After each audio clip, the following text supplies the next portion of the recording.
Berti berti kurban berti berti berti hayran berti kumam aleyküm ilmin berti khamad le kharadir ke khagir hatta piro ke çides mengir berti berti kurban berti berti berti hayran berti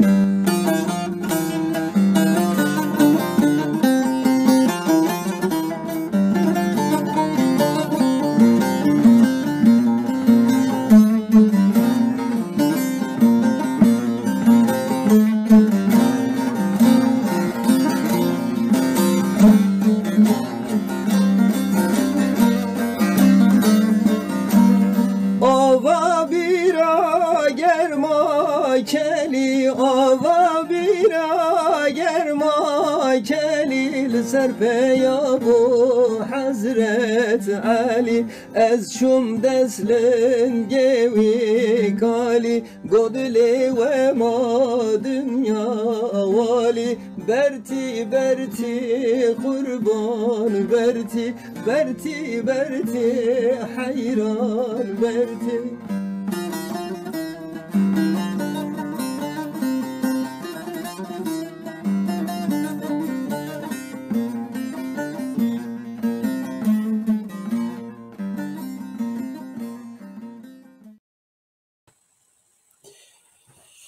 دم چاقا و خوش با کردن مروت کردن آناتور نوین هیجا بنابی پیکان تیوی و گشت که سلافت کنی و بخیراتن برنامه پیکان تیوی از حوالی خجی بینم سر اکرانه حوالی نجاتی بخیراتی Hayır selamet.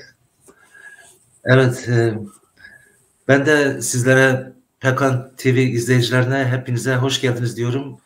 Bugün yeni bir programla birlikte sizlerin karşınızdayız. Evet, önce Kürtçe anonsumuzu yapıyoruz, daha sonra Türkçe yapacağız. Buyurun.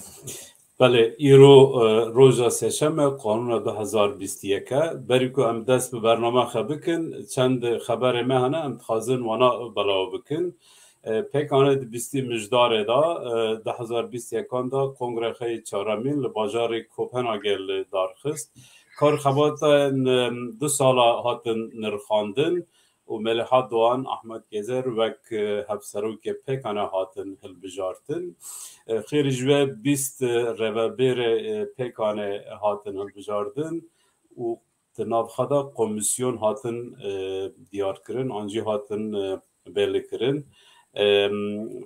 Kazım havalime Türkiye vanacı berdevam bike. Evet sevgili seyirciler, programımıza başlamadan önce bugün çok önemli bir program yapacağız. Programa başlamadan önce sizlere birkaç anonsumuz var. Onları bildirelim.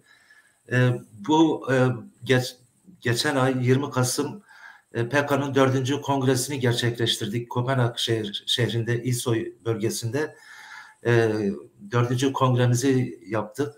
Doğrusu çok güzel geçti.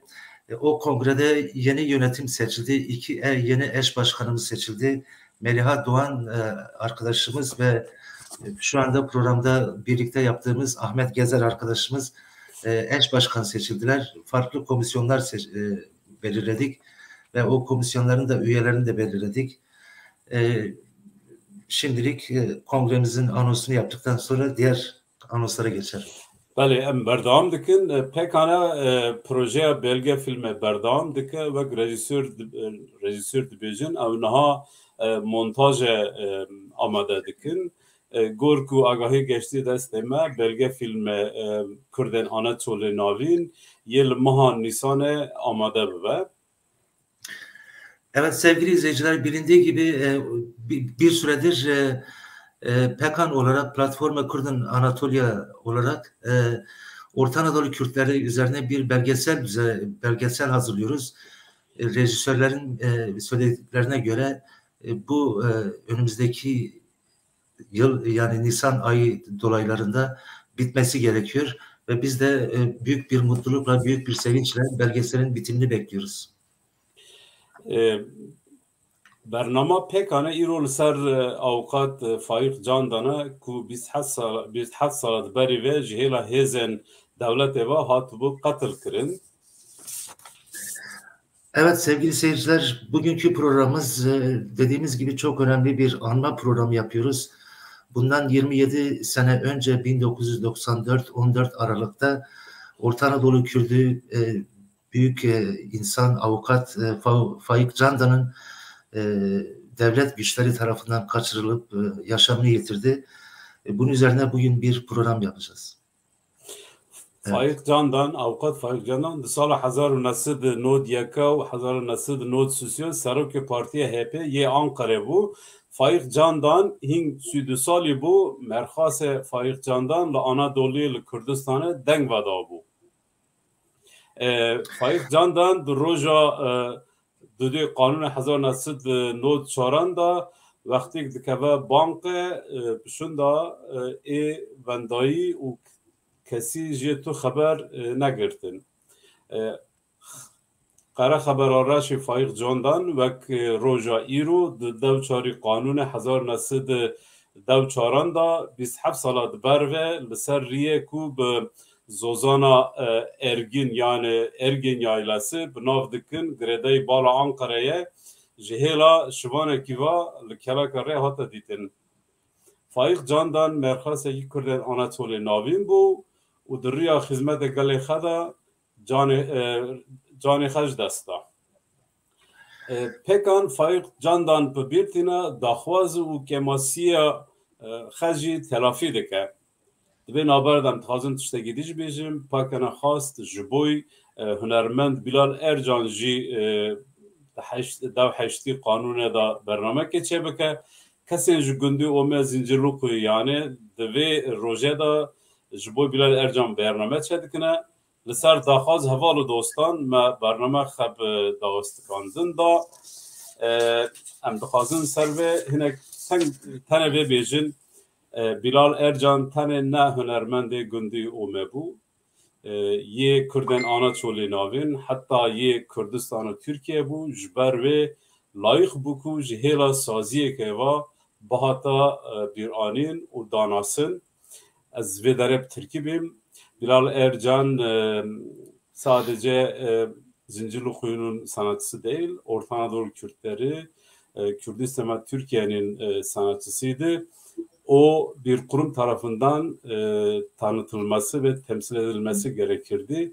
Biz burada bu sözleşmemizi de burada belirtmiş olalım. Buyurun Recep abi. Evet sevgili arkadaşlar, sevgili Pekan TV izleyicileri, bilindiği gibi Ahmet arkadaşın da dediği gibi bundan 27 sene önce 1994'te 2 Aralık 1994'te Ankara'da bir arkadaşıyla yemek yedikten sonra Faik Candan bir bankaya uğruyor. Banka çıkışında kontrol gerilla tarafından devletin çeteleri tarafından alınıyor. Daha sonra arkadaşları, dostları, insan arıyorlar. Bir türlü bulunamıyor. 14 Aralık günü Ankara'nın Bala ilçesinde Ergin Yaylası'nda bir çoban tarafından kendisi bulunuyor. Gözleri kapalı, gözleri kravatıyla bağlanmış ve vurulmuş halde bir köyde bulunuyor. O günden sonra da İnsan hakları savunucuları ve arkadaşları, dostları onun faillerini arıyorlar. Fakat her zaman olduğu gibi failleri bugüne kadar bir türlü bulunamadı. Bizler de bugün onun arkadaşları, dostları, onu yakından tanıyan insanlarla birlikte bir anma programı yapacağız. İşte Faik Candan kimdi, neler yapıyordu, niçin devletin hedefi haline geldi? Bundan dolayı misafirler var, konuklar var. O konukları biraz sonra davet edeceğiz ekranımıza. Evet, teşekkür ederiz. Ayrıca şunu da belirtelim. Faik Candan'la ilgili bir video, kısa tanıtım videosu var. Şu anda onu izleteceğiz. Evet.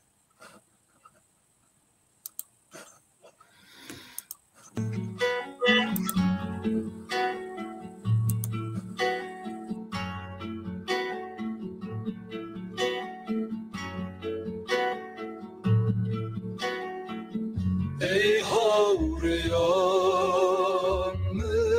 rançları şoreşgeru kol nederim ey havreyanın rançları şoreşgeru kol nederim şoreşgeru kol nederim kol nederim em bangava zeyniştima egayenim begişiha em bangava zeyniştima egayenim begişiha varın şorış germe yana beri beri kırı karan kırı karan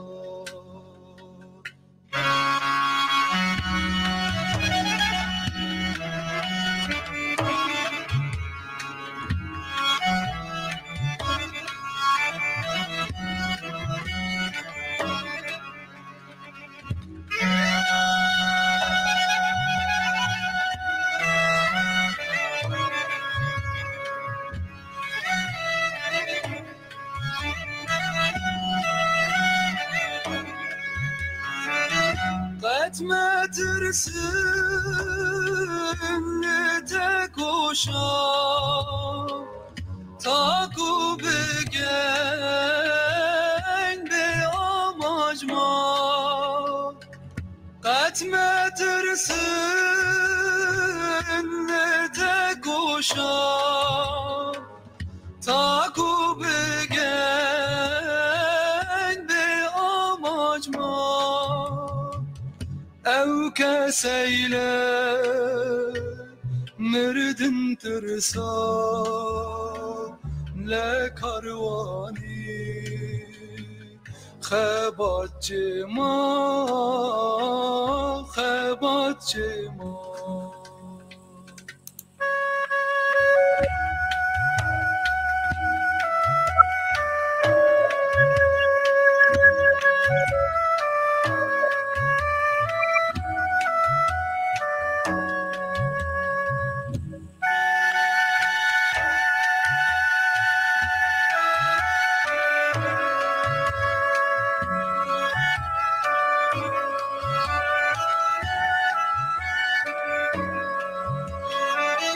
ey milke canidir sen o ve kevana yema serço ey milke canidir sen o ve kevana yema serço ترسناک امله مرگونمان جان بختکام لری انسان لری انسان لری انسان لری انسان لری انسان.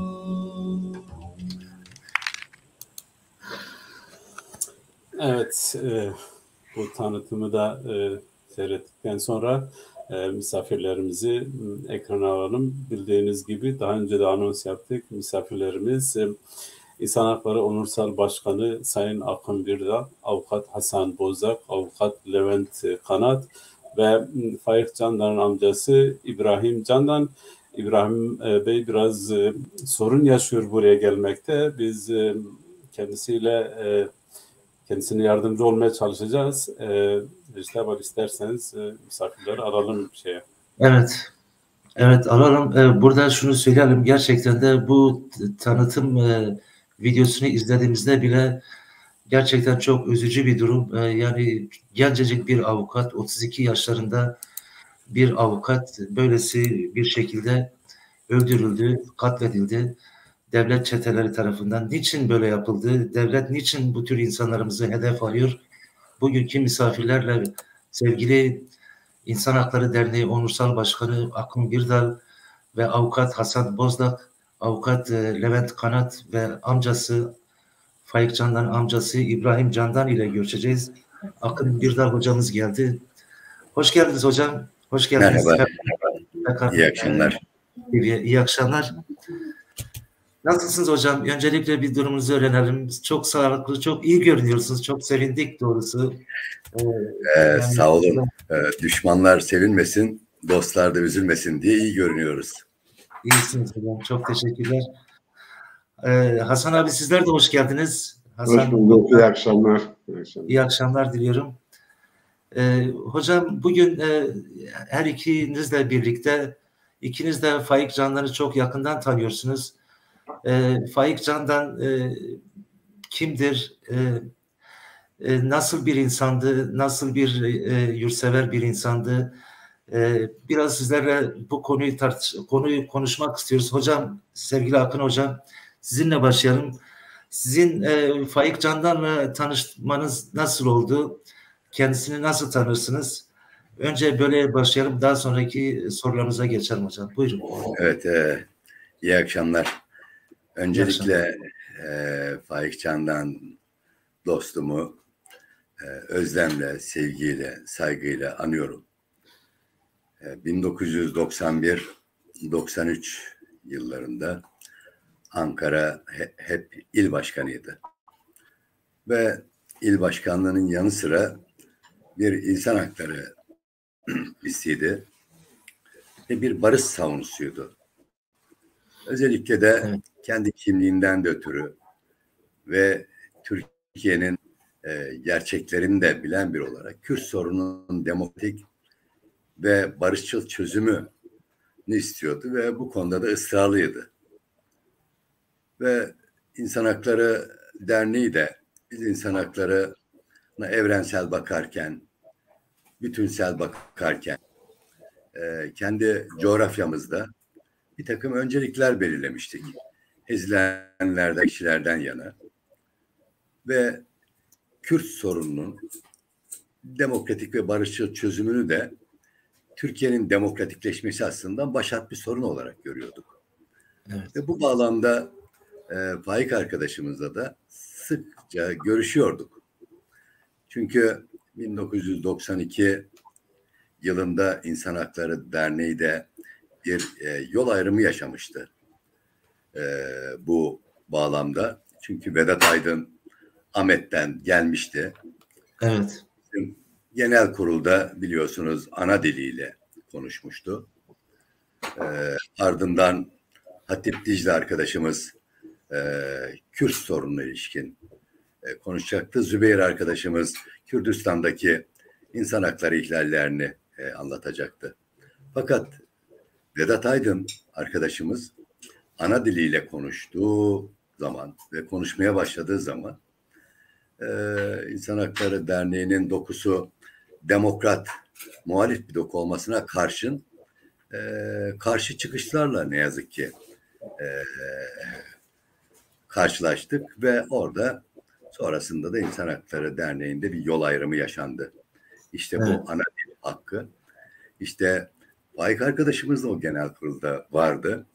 Ve sonrasında bu genel kurul sonrasında değerlendirmiştik birlikte. Ve sonra biliyorsunuz 2 Aralık 1994 günü az öncesinde belirttiğiniz gibi arkadaşlarla yemek yedikten sonra Küçük Esat'ta bir bankadan çıktıktan ardından beyaz bir arabayla 4 kişi tarafından kaçırıldığına tanık olan da bir arkadaşımız var. Ama can güvenliğinin olmadığı gerekçesiyle ne yazık ki bu konuda tanıklık yapamıyor. Ama biliyorsunuz sonra işte ve biz ayın 6'sında yakınları derneğimize başvurdu. Bizim işte girişimde bulunabilmemiz için bir takım prosedürlerin olması gerekiyordu. Evet. Ve 7'sinde biz bir basın toplantısı yaptık. Ve çünkü biliyorsunuz o yıllar, 90 yılları Türkiye'de başta yaşam hakkı olmak üzere temel haklar ve özgürlükler sistematik olarak yok ediliyordu. Kaçırmalar, kaybetmeler, suikastler. Evet. Ve biz bundan tabii ayın 2'sinden sonra haber anlamayışından ötürü çok kaygı duyduk. Yine Faik arkadaşımızın da başına böyle bir şey gelebileceği ile ilgili olarak. Evet. Ayın altında arkadaşlar yakınları başvurdular ve 7'sinde bir basın toplantısı yaptık. Ve Cumhurbaşkanı Süleyman Demirel, İçişleri Bakanı işte Nahit Menteşe, Evet. İnsan Haklarından sorumlu Devlet Bakanı Azimet Köylüoğlu.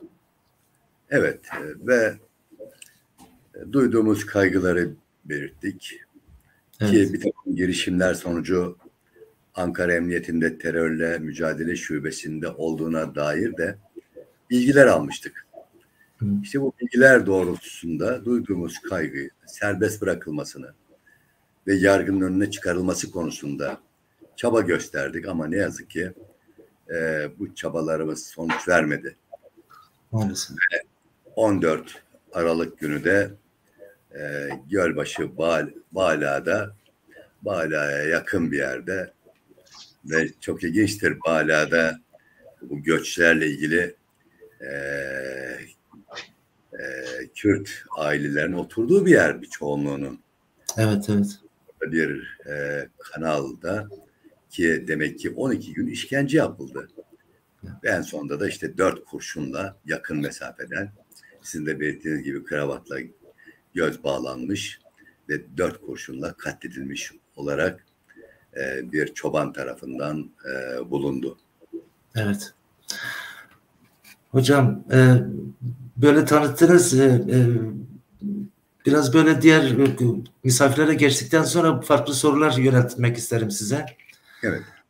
Şimdi sevgili Hasan Bozlak, sizler de sizin meslektaşınız Faik Can'dan. Sizler tanıyorum, o yıllarda sizler de Ankara'da yaşıyordunuz. O dönemde oradaydınız. Siz Faik Candan'ı nasıl tanımlarsınız?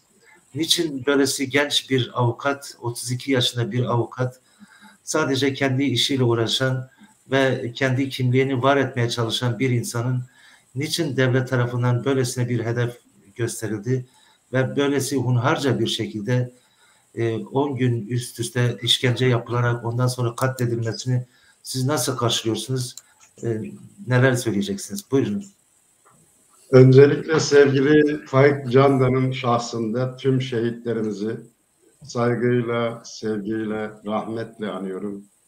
Bizi izleyen, programı izleyen arkadaşları da, katılımcıları da selamlıyorum. Herkese iyi akşamlar. Faik'le bizim tanışmamız, Faik kendisi geldi bizi buldu. Faik'in en büyük özelliği almış olduğu bilgi birikimini, almış olduğu kültürün etkisiyle yapabileceği şeylere kendisi direkt katılmaya çalışıyordu. Faik'le ben HEP'te tanışmıştık. Faik Candan kimdir? Önce biraz Faik'ten bahsedelim. Evet, buyurun. Faik Candan 32 yaşında Ankara'da avukatlık yapan 2 çocuk sahibi bir arkadaşımız, genç bir avukat. Kendisi aslen Ankara'nın Şerefli Koçhisar'a bağlı Hasına Damlacık köyünden olup Rişvan aşiretinin Bilikan kolundan Orta Anadolu bir Kürt ailenin çocuğudur. Orta Anadolu Kürtleri göçten sonra geçimlerini kendi işlerinde kapanık ve tarım ve hayvancılıkla yapmışlardır. 1950'li yıllardan sonra sanayinin gelişmesi, üretim araçlarının değişmesiyle birlikte artı bir iş gücü oluşmuştur. Yani toprağı işlemek, hayvancılık yapmak için çok fazla bir iş gücüne ihtiyaç olmayınca 1960'lı yıllardan itibaren çocuklarını, erkek çocuklardan bir kısmını okumak için yönlendirdiler. Faik de okumak için ayrılan ailenin çocuklarından biridir. Aile imkanlarını zorlayarak Faik'i okutmuş, ciddi bir eğitim alan Faik Ankara'da avukatlığa başladı. Faik'i nasıl tanımlayabiliriz? Faik entelektüel birikimi çok iyi olan, aşırı derecede sosyal, ikna ve konuşma kabiliyeti yüksek, girdiği her toplumda kendisini belli ettiren, hissettiren, kibar, güzel, yakışıklı, yıldızı genç bir avukat arkadaşımızdı. 1990'lı yıllarda avukatlığa başlayan Faik Candan çok kısa bir süre içerisinde mesleğinde tanınan, sevilen, sayılan, hatırı sayılır bir avukat haline gelmişti. Avukat olmuştu. Bazı imkanları vardı. Fakat o aydın olmanın sorumlulukları gereği şey yapmadı. Kendi kimliğine sahip çıkmayı tercih etti. Evet. Kısa dönem askerlik yapmıştı. Askerlik yaptığı dönemde ben de kısa dönem askerlik yaptım. Hepiniz biliyorsunuz. Kısa dönem askerlik yapanlara askeriyede vatan haini gözüyle bakılır. Onlara çok önemli konularda görev verilmez, çok ciddi alanlarda göreve götürülmez o kısa dönem yapan arkadaşları götürmez de. Ama Faik'in kimliğini, Faik'in düşüncelerini bilen komutanı sırf burnu sürtülsün babından Faik'i askerlik yaptığı dönem şeye sürmüştü, operasyonlara götürmüştü. Faik orada görmüş olduğu, oraya şahit olmuş olduğu katliamı, vahşeti bir türlü şey yapamadı, sindiremedi. Ve son olarak sonuçta 21 Ocak 1990 tarihli 2000'e doğru dergisinde ben bu sırrı vicdanımda taşıyamam diyerek orada katıldığı operasyonlarda yaşanan vahşeti aktarmıştı. Bu şeydi, Faik'in hedef olması için birinci bir noktaydı. Daha sonra Faik insan hakları... Yani hocam burada yani 2000'e doğru dergisinde bu askerlikte yaşadığı olayı ifşa etmişti. İfşa etti. Daha sonra da devletin hedeflerine isimleriyle birlikte hiç çekinmeden izah etti. Evet. Bu devletin hedefleri haline gelmek için bir şeydi. Diğer taraftan İnsan Hakları Derneği, Çağdaş Hukukçular Derneği de çalışmalara katıldı. Hep de 90-93 arasında Ankara İl Başkanlığı dahil görev yaptı. Çok iyi hatırlıyorum mesela hep Halkın Emek Partisi döneminde 12 Aralık 92 idi sanırım. Faik Ankara İl Başkanı idi. Çok farklı bir kongre yaşadık orada.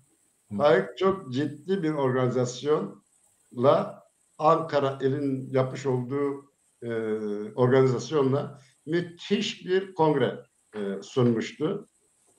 Büyük bir emek ve çaba sarf ederek başarılı olmuştu.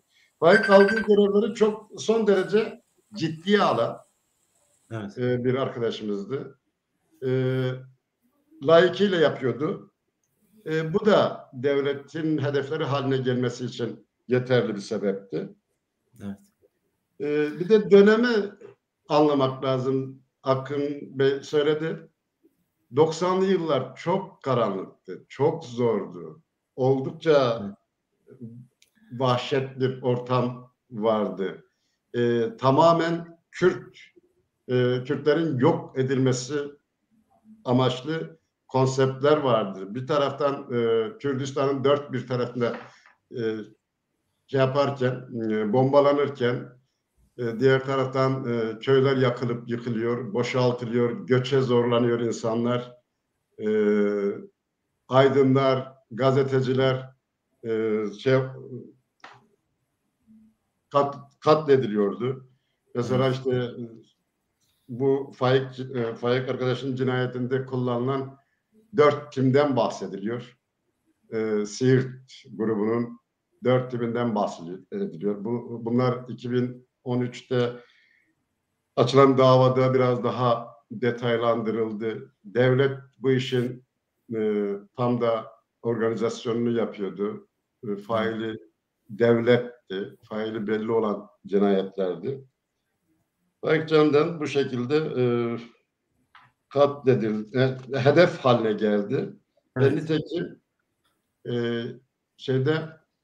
2 Aralık 94'te gözaltına alındı. 14 Aralık'ta cesedi bulundu.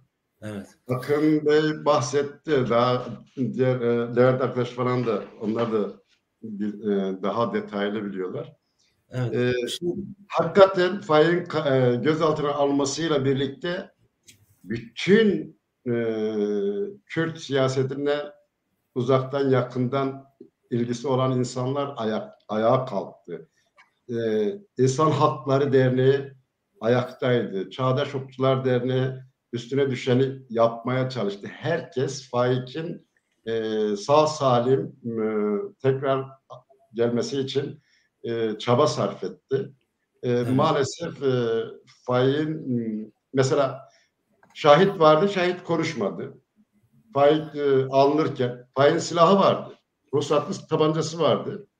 Evet. Arkadan yaklaşıp 2 kişi koluna girip beyaz Renault'a bindirince yapacağı bir şey kalmıyor. Bağırıyor. Ben avukat Faik Can'dan HDP İnsan Hakları Derneği'ne haber verin şeklinde bir bağırma oluyor. Evet. Ve bunu duyan bir şahit var. Şahit can güvenliği nedeniyle ortaya çıkmadı. Evet. Gene akıbetini araştıran arkadaşlar Murat Karayalçı'nın danışmanıydı sanırım Şerif Felekoğlu.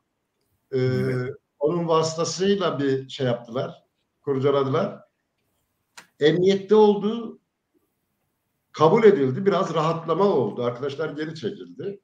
Fakat sonradan niye arıyorsunuz? Bu adam tehlikelidir. Terörle ilişkileri var. Terör şeklinde. Vazgeçti. Sonra onlar da inkar edildi. Yok. Evet. Resmi bir veri yok. Sadece söylentiler. Faik cenazesi buyurun. Yani biraz o 90'lı yılları diyorum konuşalım. O 90'lı evet. Yıllarda ülkenin birçok alanını şeytan üçgenine çevirdiler. Ülkenin dört bir yanında insanlar katlediliyordu, kaçırılıp katlediyordu. Akın Hocam, yani siz o günlerde İnsan Hakları Derneği'nin başkanıydınız ve çok önemli işler yürütüyordunuz. Hatta o günlerde, o yıllarda sizler de bir hedef haline gelmiştiniz. Hatta size bir saldırı da olmuştu. Ne mutlu ki o saldırıdan sağ olarak kurtuldunuz. Yani o dönemdeki devlet ne istiyordu Kürtlerden? Kürtler ne yapıyordu ki Kürtler bu kadar Kürtleri temsil eden insanlar böylesine hedef haline gelmişti. İşverenleri, işte avukatları, insan hakları başkanları hedef haline gelmişti. Yani devletin o dönemde yapmak istediği neydi Kürtler üzerine? Böylesine genç insanlarımızı katletmişti. Neler söylemek istersiniz hocam? Buyurun. Evet, yani şimdi Türkiye'nin biraz geriye dönüp tarihine bakarsak orada karşılığını görebiliriz. Yani şimdi Selanik'te İttihat Terakki'nin yaptığı parti kongresinde alınan kararlar doğrultusunda tek devlet, tek millet, tek bayrak, tek dil, tek din anlayışının bir sonucu. Türkiye Cumhuriyeti Devleti, hani derler ya, yığınakta yapılan hata savaşın sonuna kadar sürer diye, yığınakta bir hatayla inşa edildi, kuruldu Türkiye Cumhuriyeti Devleti. Evet. Ve tarihi hep katliamlar tarihi. Çok sabıkalı bir tarih. Şimdi işte ve düşmansız yapamamıştır hiçbir zaman. Bu coğrafyadaki çoğulcu bir toplumdu. Makedonya, Anadolu, Mezopotamya, Ermeniler, sonra Rumlar, Ezidiler, Süryaniler, Aleviler ve Kürtler. Diğer bakın halkları bir soykırıma uğrattı, asimile etti. Ama Kürt halkı diline, kimliğine, kültürüne, varlığına sahip çıktı. İtiraz etti, baş kaldırdı. İşte Türkiye Cumhuriyeti Devleti'nin bence sindiremediği bu. Kürt halkının varlığını yok edemeyişi ve hala günümüze değin de çoğalarak var olması. Yani işte vardık, varız ve var olacağız deyişi onları bence bir türlü sindiremediler. Ve günümüze değin geldi bu düşmanlık. Şimdi tabii kendi dışa bağımlılığını, ekonomik politik olarak özgürlükçü, eşitlikçi bir toplum kuramayışının işte Kürt sorununu savaş yoluyla, çatışma yoluyla, işkence, kaybetme, yakma, yıkma yoluyla yok etmeye kalkıştı. Ki biz insan hakları savunucu olarak az önce de söylediğim gibi de Kürt sorununa öncelik vermiştik. Ve bölgede Kürdistan'da bütün katliamlara, kayıplara, işkencelere, köy yakmalara tanıklık yaptık. Ve o tanıklığı Ankara'ya ve sonra da uluslararası platformlara taşıdık. Bakın yani şimdi Faik Candan arkadaşımızın katliamına ilişkin biliyorsunuz bu eski Özel Hareket Dairesi Başkanı Ayhan Çarkın 26 Mart 2011'de İstanbul Cumhuriyet Savcılığına verdiği ifadelerde Ayhan Çarkın.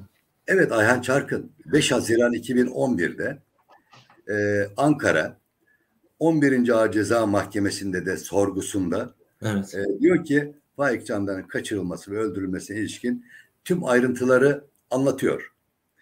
Ve 19 Aralık 2013'te Ankara Cumhuriyet Başsavcılığı'nın hazırladığı iddianamede bu öldürme olgusu kabul ediliyor ve Mehmet Ağar, Korkut Eken, bunlar ve İbrahim Şahin bilgisi dahilinde azmettirici olarak iddianamede yer alıyor. 13 Aralık 2019 günlü karar ile de ne yazık ki duruşmalar sonucunda bütün sanıklar İbrahim Şahin cezasızlıkla sonuçlanıyor. Şimdi bakın rastlantıya, örneğin bugün 14 Aralık bir yandan Faik Candan dostumuzu anarken, onun hüznünü yaşarken bugün başka bir şeyle yine onu duyumsuyoruz. Yani Kürt halkına olan bu devletin düşmanlığının başka versiyonları var. Bakın örneğin bugün Kürt halkına yönelik ırkçı saldırıda 7 Kürt yurttaşın katledilmesinin Konya'daki davası başladı. Duruşması başladı. Ve İnsan Hakları Derneği'nin, Çağdaş Hukukçular Derneği'nin de işte taraf olması konusundaki talepleri de reddedildi. Yine bakın tarihin rastlantılarına.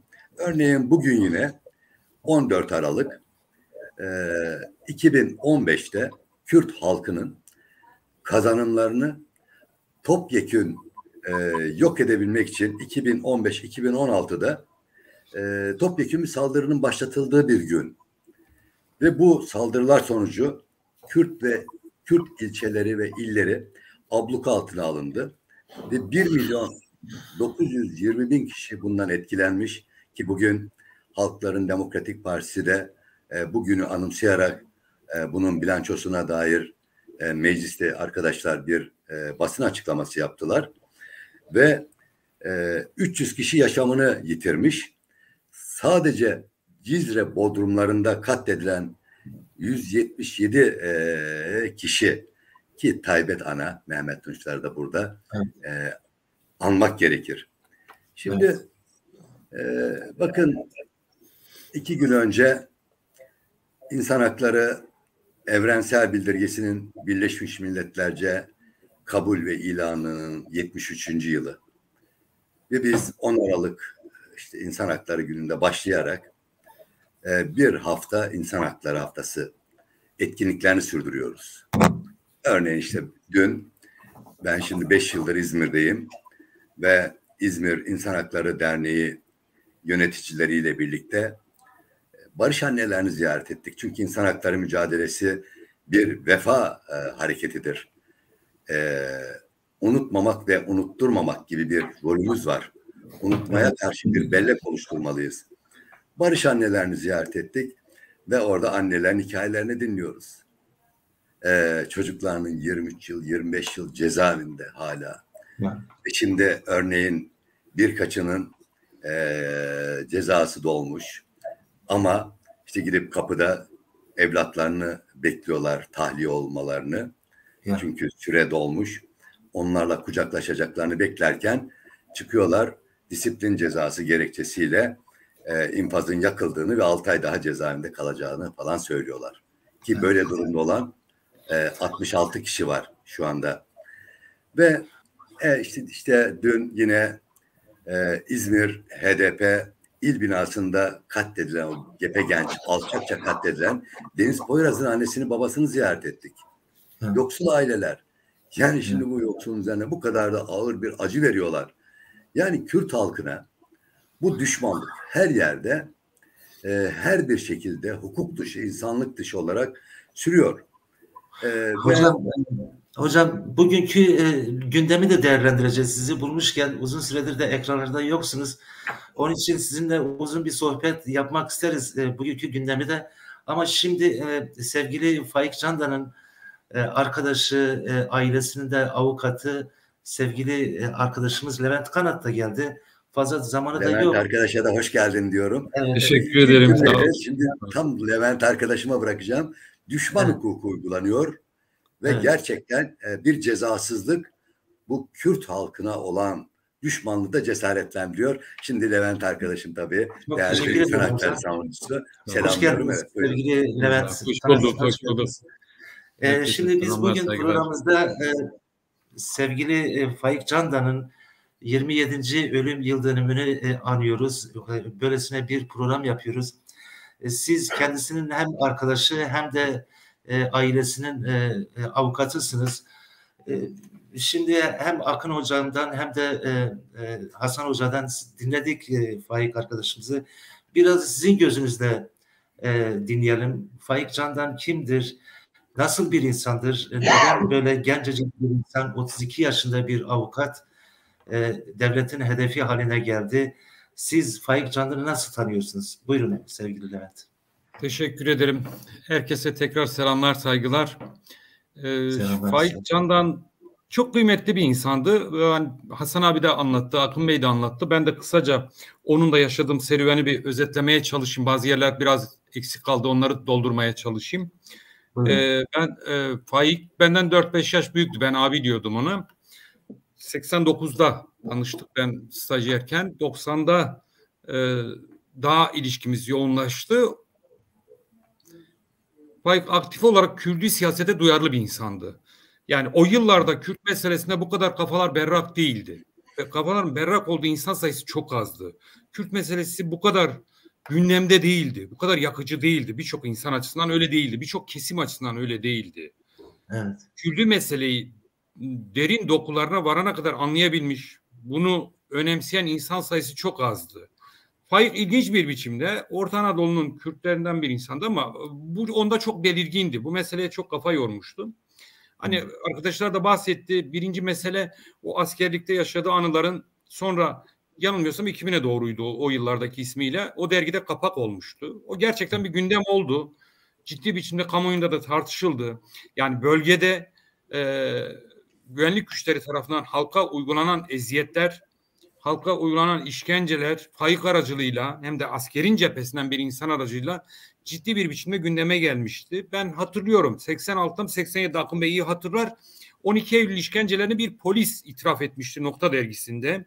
O da böyle çok sansasyonel bir sonuca yol açmıştı. Faik'in de askerlik anılarına, askerlikteki Kürtlere yönelik güvenlik güçlerinin uyguladığı baskıları deşifre etmesine yönelik bu katkısı aynı gündemi oluşturmuştu. Aynı etkiyi oluşturmuştu. Onun dışında Faik işte o dönemlerde ilk defa legal Kürt siyasal hareketinin başladığı yıllarda 1990'da HEP'ten önce yanılmıyorsam daha partileşmeden yeni oluşum diye bir şey vardı. Murat Belgeler'in, Aydın Güven Gürkanlar'ın içinde olduğu bir hareket. Daha partileşmemişti. Faik orada da vardı. Ben de gidip geliyordum. Daha sonra partileşti. Halkın Emek Partisi oldu. Halkın Emek Partisi'nde birçok kesim vardı. Yani sadece Kürtler yoktu. Sendikacılar, işte Fehmi Bey genel başkandı. Başka bir sürü insan vardı. Partide aktif bir insandı. İlk başta hatırladığım kadarıyla bir resmi bir görevi yoktu. Sonra 91 ve 92'de Hasan abinin dediği kongreydi yanılmıyorsam bir Ankara İl Başkanlığı Kongresi oldu ve Faik dışında ilk defa, yani atamayla gelmiş il başkanı değildi. Burası önemliydi. Faik il başkanlığına aday oldu. Karşısında başka bir aday da vardı. İki adayla birlikte kongreye gidildi. Çok demokratik bir kongreydi. Adaylar ciddi biçimde yarıştı. Planlarını, projelerini delegelere, üyelere anlattılar ve o seçimli kongrede Faik HEP'in Ankara İl Başkanı oldu Halkın Emek Partisi'nin. Evet. Halkın Emek Partisi'ndeyken sonraki yıllarda daha çok göreceğimiz kitlesel açlık grevleri, mekanlarda kitlesel açlık grevlerini ben yanlış hatırlamıyorsam yani İHA'de o yıllardan önce muhtemelen belki bir İHA'de olmuştur. Onun dışında hatırlamıyorum ama 92'de, 93'te hep Ankara ilin, Ankara Karanfil Sokak'taki binasına uzun süreli, ailelerin katıldığı uzun süreli bir açlık grevi oldu. O açlık grevi de Faik tarafından organize edildi, onların ihtiyaçları giderildi. O açlık grevinin sağlıklı yürümesi için elinden gelen her türlü çabayı gösterdi. O da önemli bir şeydi. Yani legal siyasal hareketin, Kürtlerin ve sosyalistlerin, mağdur insanların ailelerine sahip çıkması, onların tepkisel eylemliliklerini sahiplenmesi, onların kamuoyu gündemine girmesi için bir siyasal parti olarak aracılık etmek, destek sunmak anlamında kıymetli bir şeydi ve bunu da Faik'in il başkanı olduğu dönemde yapıldı. Faik'in 94-14 aralığında ölü bulundu. Yani o detayları zannedersem ben bağlanmadan önce onun bir kısmı anlatıldı ama orada şöyle bir şey, yani kaçırıldığı gün ben iyi hatırlıyorum. Ankara Adliyesi'nde 5. katta saat 12'yi çeyrek geçe Faik'in icra mahkemesinde duruşması vardı. Biz orada karşılaştık. Çok tedirgindi. Öncesinde de bir tedirgin hali vardı. Ve üstte sohbet ettik.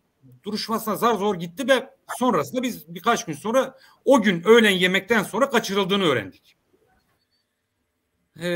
Yani orada şöyle bir şey var. Onu herhalde aradan yıllar geçti. Biraz bir nebze açmak lazım diye düşünüyorum. Faik tabii ki 2000'e doğru dergisine yaptığı röportaj, sonra HEP'teki siyasal mücadelesi, Kürdü meseledeki duyarlılığı Faik hakkındaki kararın alınmasına etkili olmuştur. Ama 93-94'te şöyle bir şey de oldu.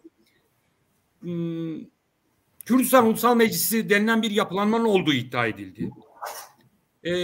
Ve devlet, hatta Faik kaybedildiği dönemde de yanılmıyorsam, ben yanlış hatırlamıyorsam Mehmet Ağar'ın herhalde öyle bir açıklaması vardı. Yani herkes yaptığının sonuçlarına katlanacak gibi böyle bir suçlamayla Faik karşı karşıya kalmıştı. Bu meclisin üyesi olmaktan kaynaklı. Şimdi o dönemde bu meclis çalışmalarına Türkiye sınırları dışında katıldığı iddia edilen bir takım insanlar Türkiye'ye girerken yakalandılar ve üzerinden de bir takım isimler bulundu. Ve o isimlerin içinde Faik'in isminin de olduğu iddia edildi. Onların hemen hemen büyük bir çoğunluğu hakkında geriye dönüp baktığımda ölüm kararının alındığını düşünüyorum. Yani bir şekilde yurt dışına kaçanlar öldürülmeyip ceza alıp cezaevine girenler kurtuldu. Fakat onun dışında birçok insan, sadece hukukçular değildi, sendikacı, başka da bir sürü insan, onların hemen hepsi öldürüldü. Bugün geriye dönüp baktığımızda bu merkezi bir karar olduğu görülüyor.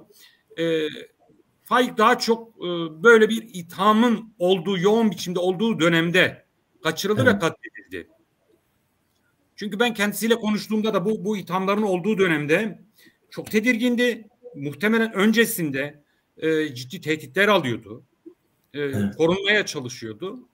Yurt dışına da çıkmadı. Yani o dönem sonradan yurt dışına çıkanların bir kısmından aldığım bilgi yurt dışına çıkılması talep edilmiş ama Faik mücadeleyi burada yürütmek gerektiğini düşünerek yurt dışına da çıkmadı. Bu Kürdistan Ulusal Meclisi denilen yapılanmaya üye olma iddiasının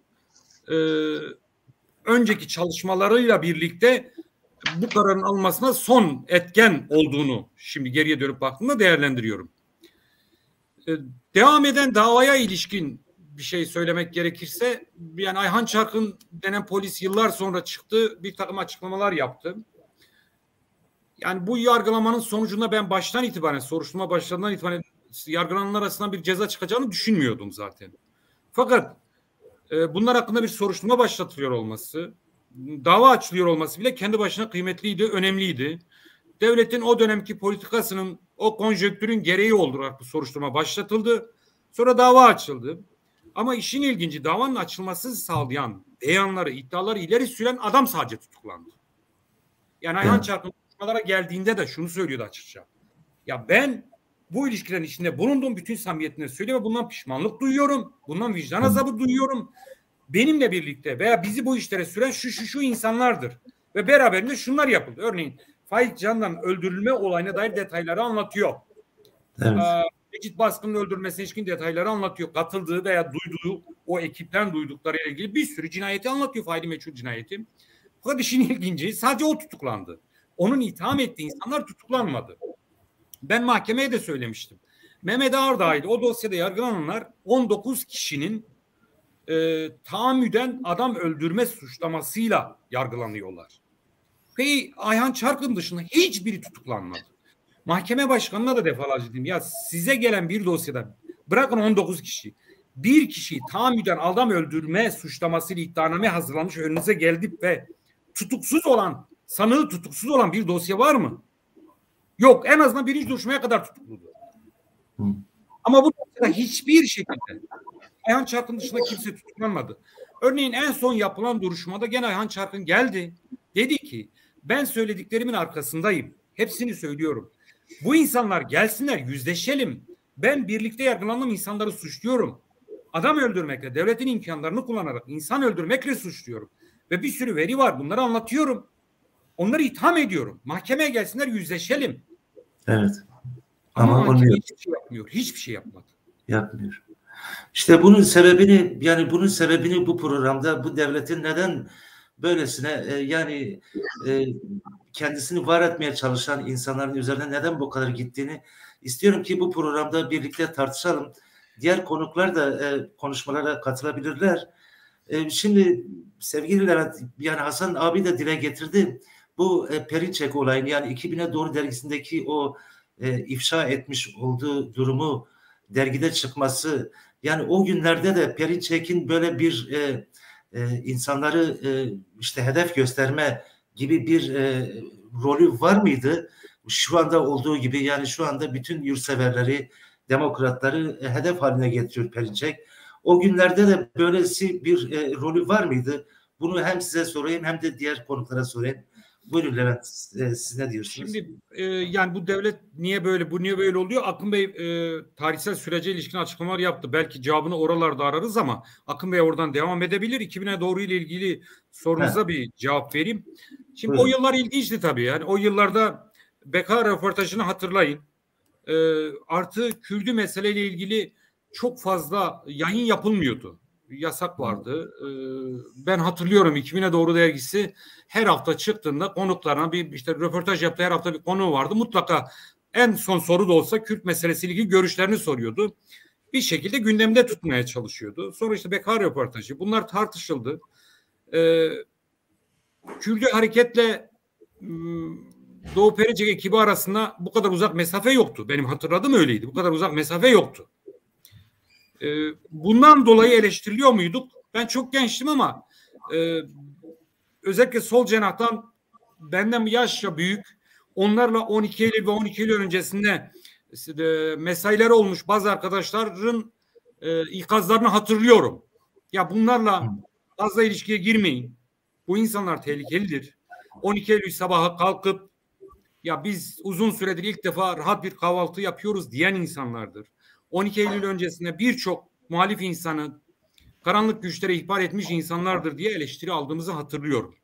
Ama o dönem Kürt'ü yasal ve yasal olmayan hareketin bunlarla bir ilişkisi vardı. Hani çok en azından cephede, karşı cephede durmuyordu. Benim hatırladığım o. Karşı cephede durmuyordu. Çünkü Doğu Perinçek'in yargılandığı davalarda bir sürü Kürt arkadaş da avukatlığını yapıyordu. Yani bizler de gidiyorduk orada duruyorduk ama çünkü farklı bir havaydı. Hatta sonrasını hatırlıyorum. Yani Faik'in ölümünden sonra 96'daki Bayrak davası döneminde DEP Genel Merkezi'nde HADEP Genel Merkezi'ndeki oluşturulan hukuk komisyonunda bugün Doğu Perinçek'in yanında olan Nusret Senem, Mehmet Cengizler aynı zamanda o komisyondaydı. Onlar da dava sürecine gidip geliyorlardı. Tabi bugün hatırladıkça tüylerim diken diken oluyor ama çok gençtik. O zaman o komisyonları kuranların içinde bunlar da vardı. Yani bunları da koymuşlardı. Ben iyi hatırlıyorum. Bunlarla birlikte çalıştığımızı hatırlıyorum. Bugün durdukları yerde belli zaten. Ama hayat bize de kurumlara da hareketlere de bir sürü şey öğretiyor demek ki. Evet. Öyle bir şey vardı yani. Evet, teşekkürler sevgili Murat Karan. Hasan Hocam size aynı soruyu size yönelteyim. Daha sonra da Akın Hocama bu gündeme geçelim. Bugün hala o katledilişler, belki önceki gibi direkt insanlar kaçırılıp katledilmiyor ama başka bir şekilde zulüm altında birçok olaylar yaşanıyor. Yani siz neler söylersiniz? Çünkü benim aklım almıyor. O dönemden itibaren böyle biraz o döneme bakmak lazım. Evet, buyurun. Neler söyleyeceksiniz? Dönem çok aşırı bunaltıcı bir dönemdi. Karanlıktı. Mesela 5 Şubat'ta rahmetli abi Murat Bozlak vuruldu. Yine akabinden DEP bombalandı. 15 Aralık 94'te Özgür Politika bombalandı.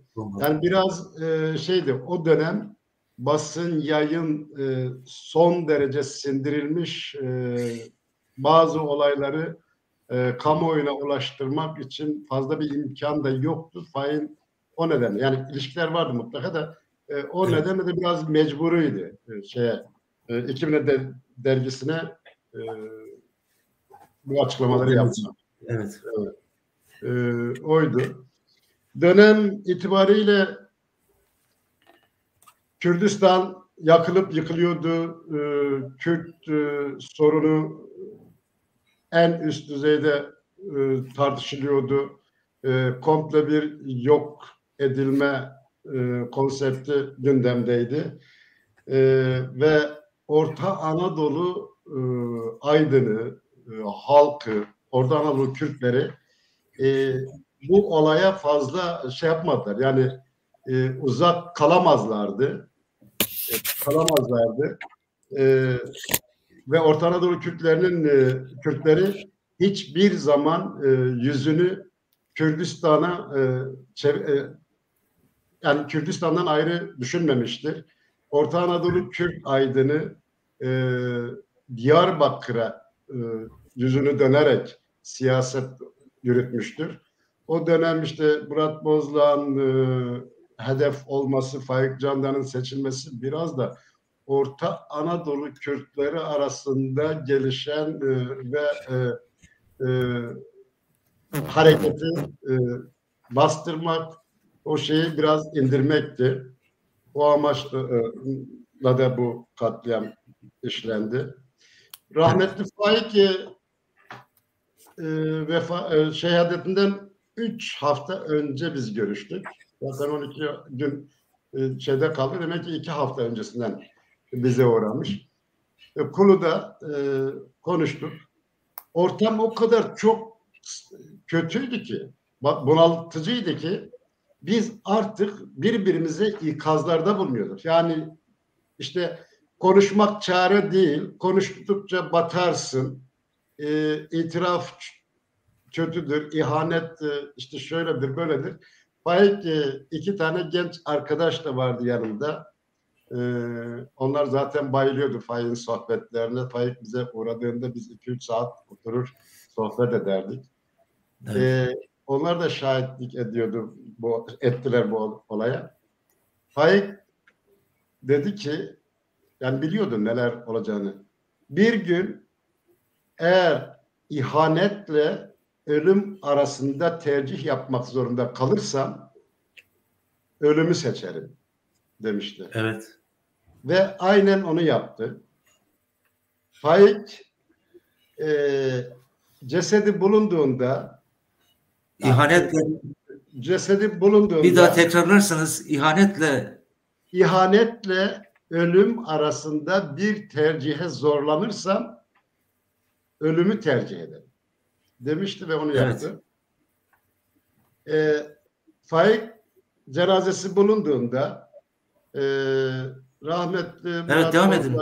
Şanal Saruhan ve diğer arkadaşlar gitmişlerdi. Orada savcı şeyi söylüyor. Arkadaşlara dönüyor, diyor ki siz 12-13 gündür kayıp diyorsunuz bu arkadaşa ama daha iç çamaşırları tertemiz. Yani bu ne demektir? Hasan abi. Buyur. Buyur. Şey mi var? Dondu mu?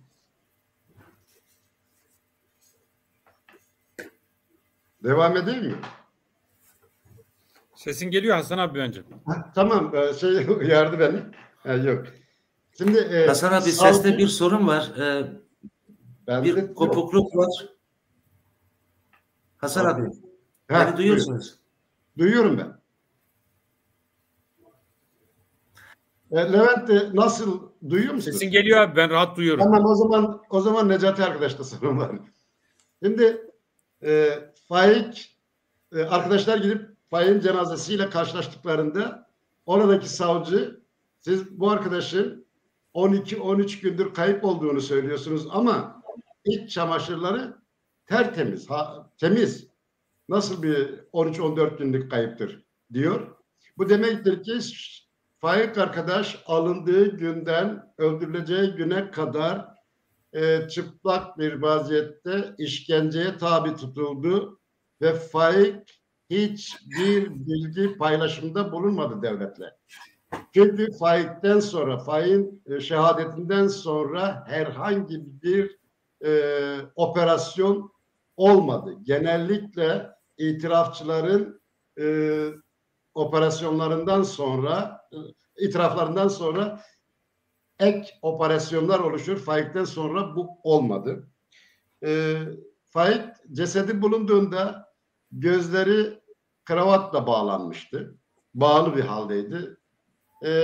Kravat Anadolu'da aydınlar için kullanılan bir simgedir. Aslında bu bir mesajdı. Eğer Kürt aydınlarına, Orta Anadolu Kürt aydınlarına özellikle bu işe fazla bulaşmayın. Sonunuz bu olabilir. Bu olur. Mesajı vermekti. Yine Faik'in bırakıldığı cenazesinin bırakıldığı, cesedinin bırakıldığı yer 3-4 köyün yol kavşağında bulunan bir kanal. Orada da yani Kürt köylü, Orta Anadolu Kürt köylüsüne bir mesajdır. Fazla yapmayın.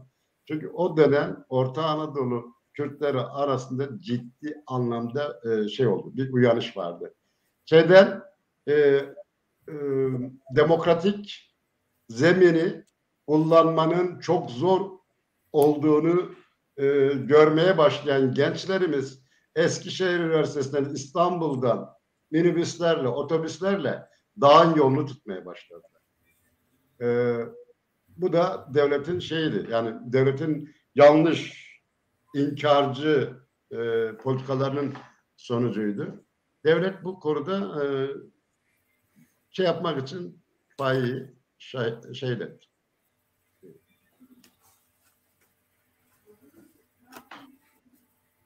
Evet. Ahmet Dengetani.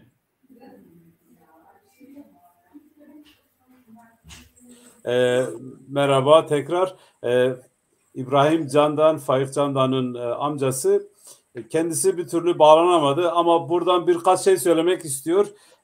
İbrahim Bey, İbrahim abi siz şu anda konuşabilirsiniz. Canlı yayındasınız. Buyurun.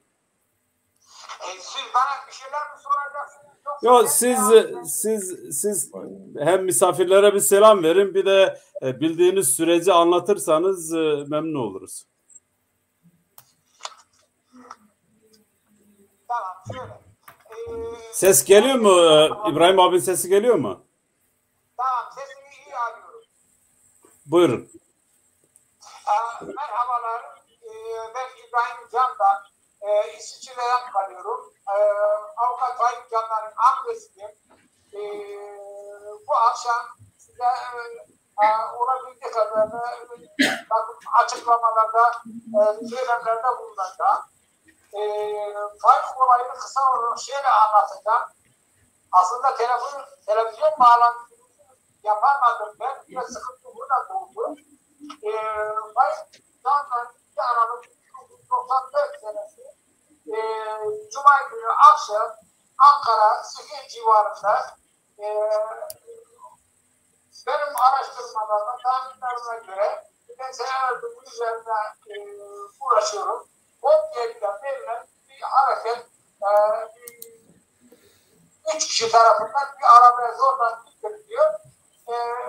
Pazar günü bizim olayda haberimiz oldu.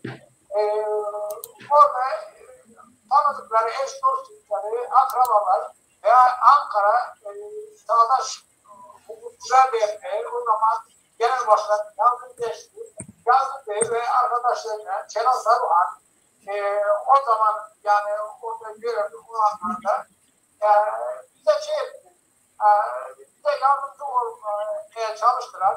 Biz de onların takip edeceği şekilde devletin kurum ve kuruluşlarına gereken bir sorma, soruşturma veya arama şeylerine devam ettik. Tabii şöyle olmuş benim tahminime göre ben 10 senedir bunun üzerinden kendime göre bir takım araştırmalar yaptım. Benim bir sonuca vardım. Aynı belli ağacı. 8 gün uğraştım Ankara civarında bir yerde.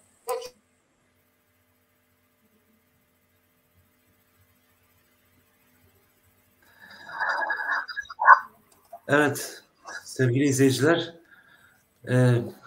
evet, böylesi bir şey oldu.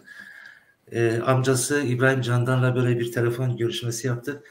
Hasan abi ben de bir ara kayboldum. Siz sözünüzü bitirmiş miydiniz? Bitti, sen gittin. Tamam. O zaman şimdi hocam, sevgili Akın hocam, siz o günleri anlattınız ve bugünlere de bir şekilde bağladınız. Devlet hala Kürtlerin peşinde, hala başını kaldıran Kürtlerin peşinde. Belki önceki gibi böyle alıp götürüp bir yerlerde öldürmüyor ama içeri alıp senelerce ifade almadan, mahkemeye çıkarmadan insanları orada adeta çürütüyor ve genel başkanlar, belediye başkanlarımız hepsi hemen hemen hepsi içerideler. Devletin yani 27 sene geçmiş, öylesi genç insanları öldürdü ve bu dava, bu mesele hala devam ediyor. Yani devlet nasıl bir şekilde akıllanacak ki, diyelim ki bu sorunun bir şekilde demokratik bir şekilde çözümüne ulaşacak. Yani ne olmalı devletin, hala bu neyin peşinde, onu söyleyelim. Onu sorayım. Şimdi aslında bu hani kader, coğrafya diyorlar ya, evet. Türkiye Cumhuriyeti devletinin genetiğinde var. O tekçi, ırkçı yapı, nefret ve bunlara karşı da tutunu savaşla, çatışmayla, ayrıştırmayla yapıyor. Bakın 1990 yılında başladı Vedat Aydın'ın katledilmesiyle, kontrgerilla cinayetleri, Türk Gladyosu. Evet. Ve şimdi bizim İnsan Hakları Derneği'nin tabii şöyle bir rolü var. Az önce dediğim gibi unutmamak ve unutturmamak. İşte yine İnsan Hakları Derneğimizin bünyesinde işte biz 1995 yılında kayıplara karşı bir kampanya başlattık ve o günden bugüne İnsan Hakları Derneği İstanbul şubemiz bir kayıplar komisyonuyla bunu gelenek haline getirdi ve bu cumartesi, önümüzdeki cumartesi 873. haftasında kayıplarımız için hakikat ve adalet arayışını sürdürüyor. Ki 821. haftasında da Faik Candan arkadaşımızı anarak Faik için hakikat ve adalet arayışı için bir araya gelinmişti. Şimdi bunlar Kürt sorunun çözümsüzlüğünün sonucudur. Çünkü Kürt sorunun çözümsüzlüğü bugün anayasal bir rejim sorununa dönüşmüştür. Bir demokrasi sorununa dönüşmüştür. Bir adalet sorununa dönüşmüştür. Hukuk sorununa dönüşmüştür. Ve kaynağında nereden alıyor bu Türkiye Cumhuriyeti Devleti'nin bu ideolojik zihniyet yapısı? İşte İttihat Terakki dedim ve Teşkilat-ı Mahsusa'dan bu yana bu tür suikastler, katliamlar var. Kimlere suikastler düzenleniyor? Siyasi ve toplumsal muhalif kişilere. Bu işte Ermenilere olmuştur biliyorsunuz. 1919'da Adana'da başladı. 1915, 1900 sonra sürdü. Ve sonra işte işçi sınıfının önderlerine düzenlendi. Akademisyenlere düzenlendi. Hak savunucularına düzenlendi. Yani şimdi İnsan Hakları Derneği'nden 23 arkadaşımızın İnsan Hakları Derneği şube başkanlarımız, avukatlar, doktorlar, hak savunucularının katledilmiş olması rastlantı mı? İşte o İnsan Hakları Derneği'nin başta da belirttiğim gibi önceliğinden kaynaklanmaktadır. Yani bugün asıl durum 1993'te Susurluk'ta bu devletin yapısal durumu sokağa saçıldı. Şimdi aslında Mustafa Kemal zamanından gelir, Atatürk zamanından, Topal Osman zamanından. Eğer kendileri bir şey yapamıyorlarsa devletin bilgisi ve desteği dahilinde hukuk dışı yapılar oluşturuluyor ve onlara yaptırılıyor bu. İşte o mafya, siyaset, devlet yapılanması oradan kaynaklanıyor.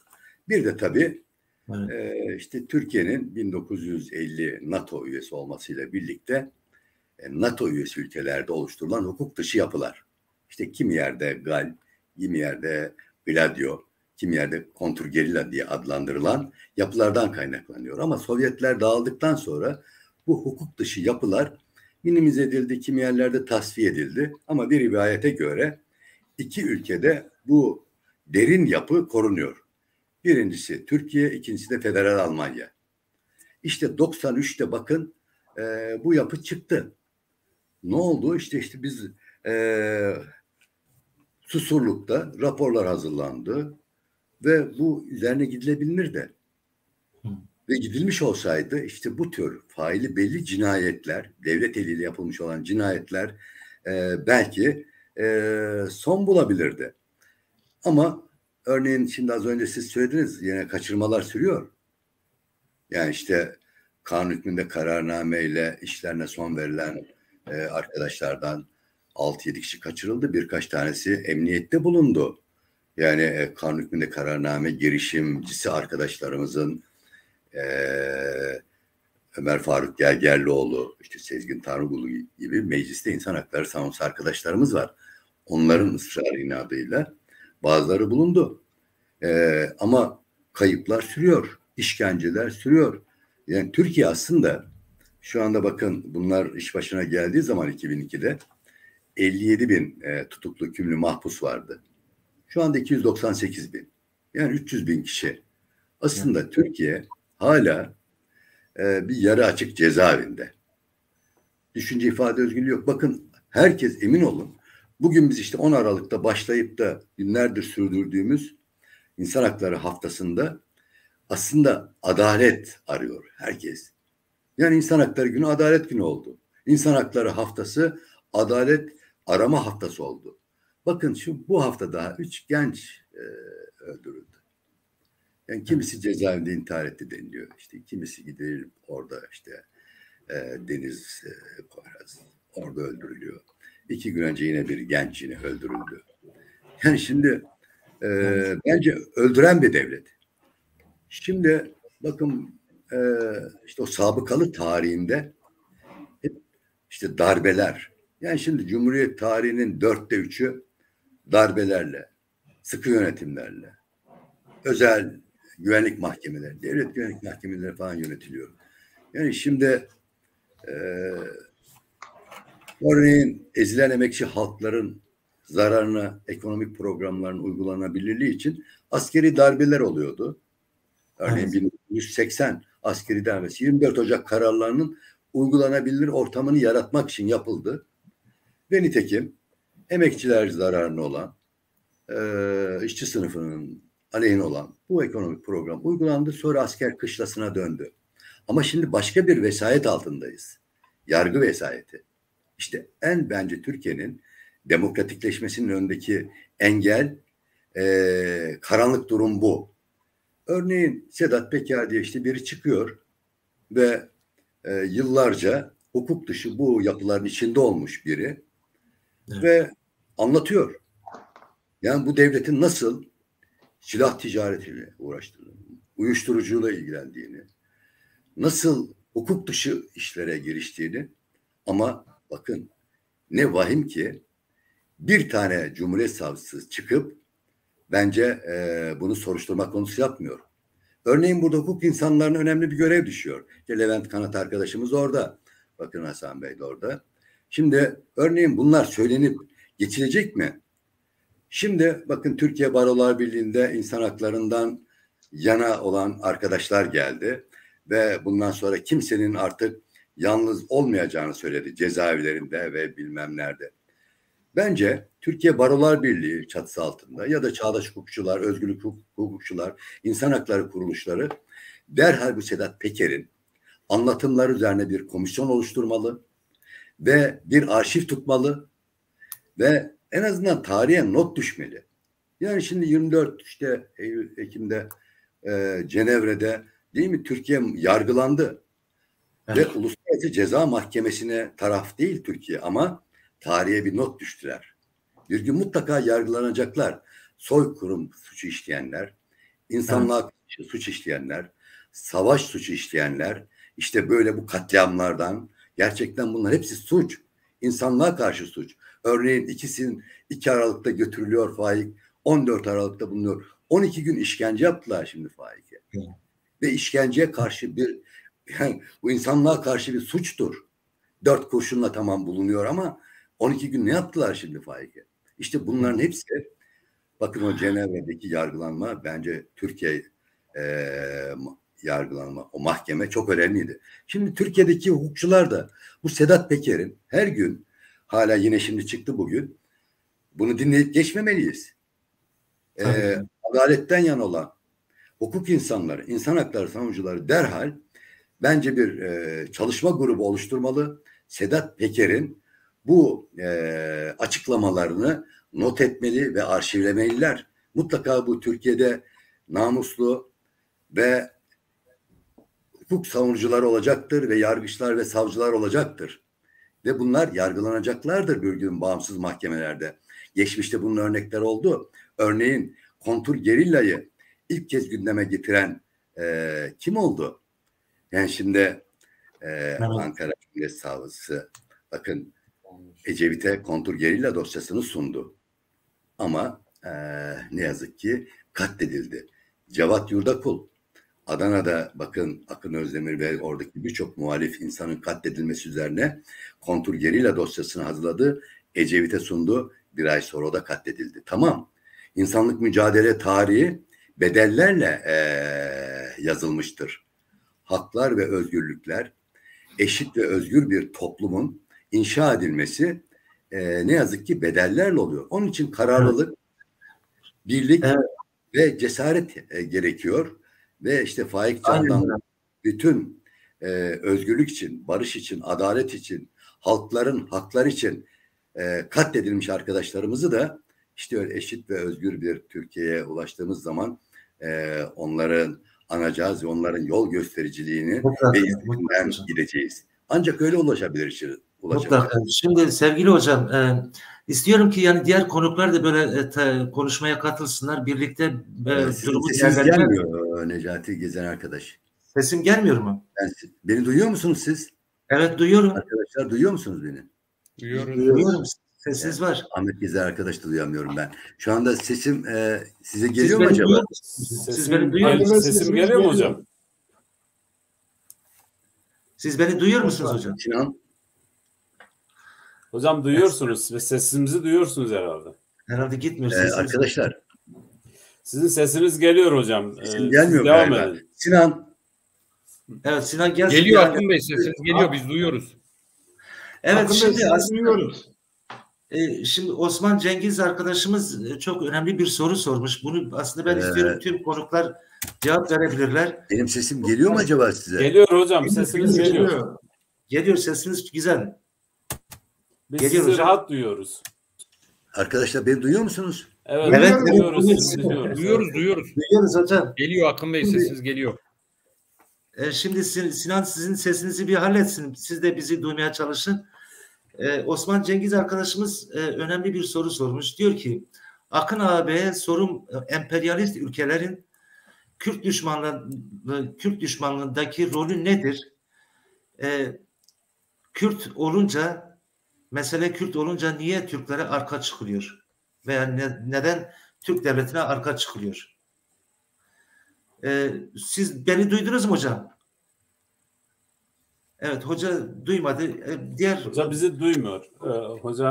Akın Hoca bizi duymuyor. Biz Akın Hoca'yı indirelim. Rejisörden rica edelim, indirsin aşağı. Biz devam edelim. Evet, şimdi bu önemli soruyu aslında gerçekten sormamız lazım. Yani bu devlet yıllardır Kürtlere karşı böylesi bir zulüm uyguluyor. Yani başlarına bırakmadık şeyler bırakıyor. Katlediyor, içeri atıyor, yok ediyor. Alıyor, götürüyor. 12 gün işkence edip sonra da başına kurşunlar sıkıp öldürüyor. Ve Avrupa ülkeleri de bunu seyrediyor. Hatta seyretmekle kalmayıp kendi aralarına alıp sanki normal bir devletmiş gibi, normal demokratik bir devletmiş gibi ittifaklar içerisinde de yer alıyor. Bunun sebebi nedir? Yani bu nasıl bir durum ki Türk devleti Kürtlere bu kadar zulüm yaparken dünya ülkelerinde, Avrupa ülkelerinden de hiçbir sorun görmüyor ve şikayet edilmiyor. Siz bunu nasıl görüyorsunuz? Sevgili Levent, buna cevap verebilir misiniz acaba? Daha sonra da ben bu konuda kısa bir şey söyleyeyim ama bana öyle geliyor ki daha çok Akın Bey beni bağışlasın, Akın Bey'in alanına giriyor bu soruya cevap vermek ama yani kısa bir cevap vereceğim. Sonra Faik'le ilgili eksik bıraktığım yerler izniniz olursa onları biraz ifade etmek istiyorum. Niye böyle? Herhalde güç olmakla ilgili bir şey. Yani o devletler arası ilişkiler mağduriyet, mazlumluğa falan dayanan bir şey değil. Anladığım kadarıyla siz güçseniz, siz bulunduğunuz bölgede hükmedebiliyorsanız, kendi gücünüzü dayatabiliyorsanız sözünüz dinlenir herhalde. Sadece Türkiye'de sıkıntı yaşamıyor Kürtler. Yaşadığı diğer ülkelerde de aynı sıkıntılar yaşayabiliyor. Orada da bir sürü eziyetler çekiyor.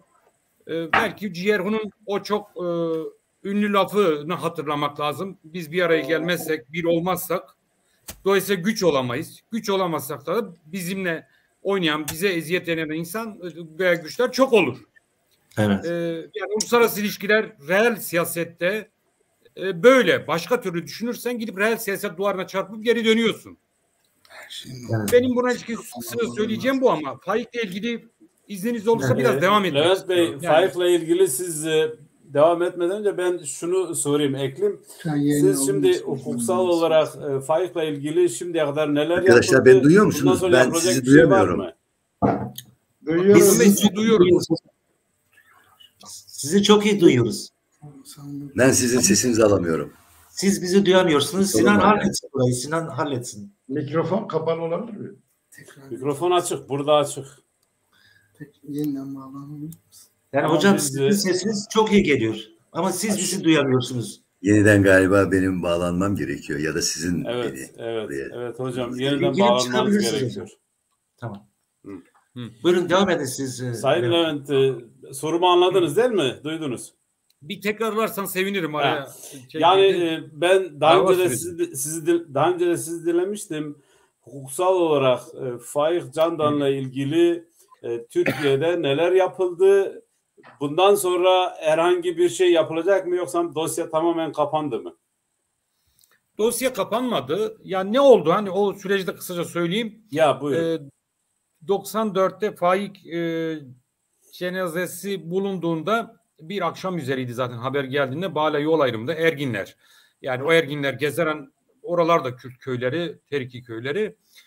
Dolayısıyla Bala ilçesi sınırları içinde olduğu için soruşturma Bala Savcılığı tarafından yürütüldü. Yıllarca biz gidip geliyorduk, dilekçe veriyorduk. Yani soruşturma ne aşamasa bize sürekli söylenen cevap şuydu ve yazılı verilen cevap: dosya failin bulunması için ilgili birimlere yazı yazıyoruz rutin bir biçimde. Oradan da rutin cevaplar geliyor. Yani araştırma sonucunda daha somut bir şey elde edilmemiştir. Dolayısıyla soruşturma dosyası mesafe almıyor.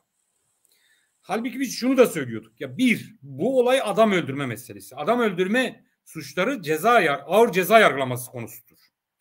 Bala'da da ağır ceza yok. Bala ağır ceza anlamında Ankara'ya bağlıdır. Ankara'ya gönderilsin. Yapmadılar onu. Bütün başvurular reddedildi. Ne zaman ki Ayhan Çarkın konuşmaya başlayınca.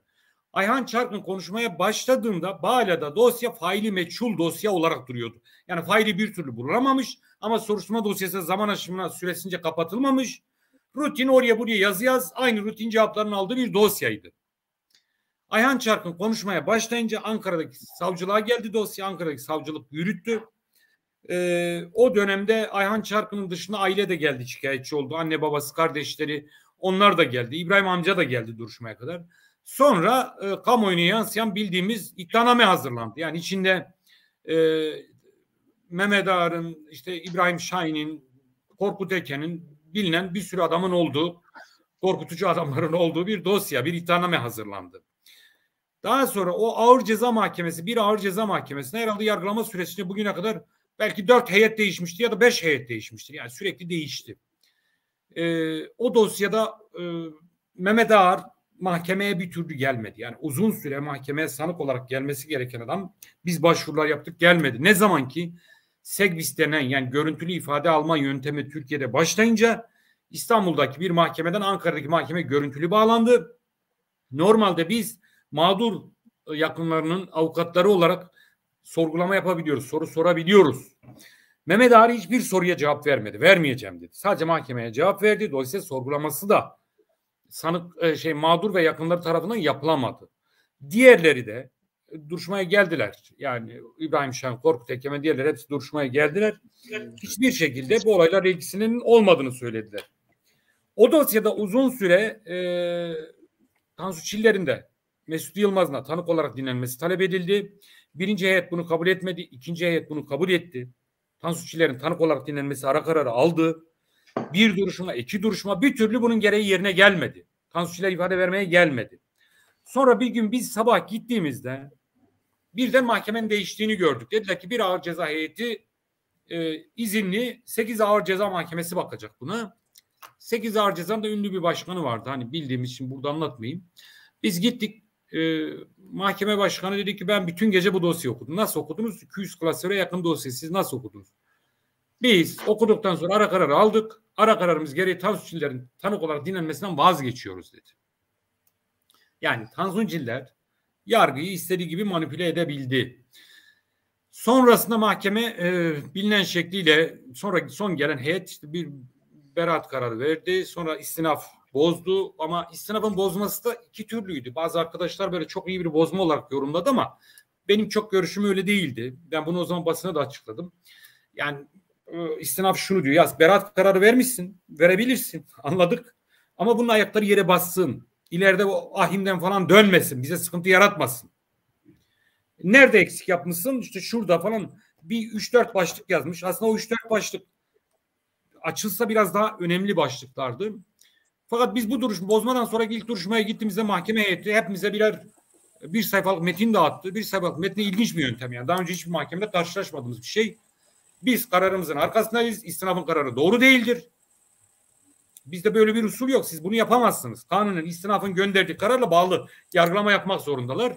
Anladık ki şu. Yani mahkeme zaman aşımı süresi dolmak üzere 2024'te hemen hemen hepsinin o dosyadaki mağdurların hemen hepsinin zaman aşımı süresi doluyor. Davayı zaman aşımı süresine tamamlatmaya çalışıyor. Hani bu çok şaşırtıcı değil benim için. Dediğim gibi biraz önceki ilk konuşmamda da söyledim. Ben buradan baştan itibaren ceza çıkacağım, birilerinin cezalandırılacağını çok beklemiyordum. Çünkü Türkiye öyle bir demokrasiye hızla giden bir dönüşüm yaşamayan bir ülke.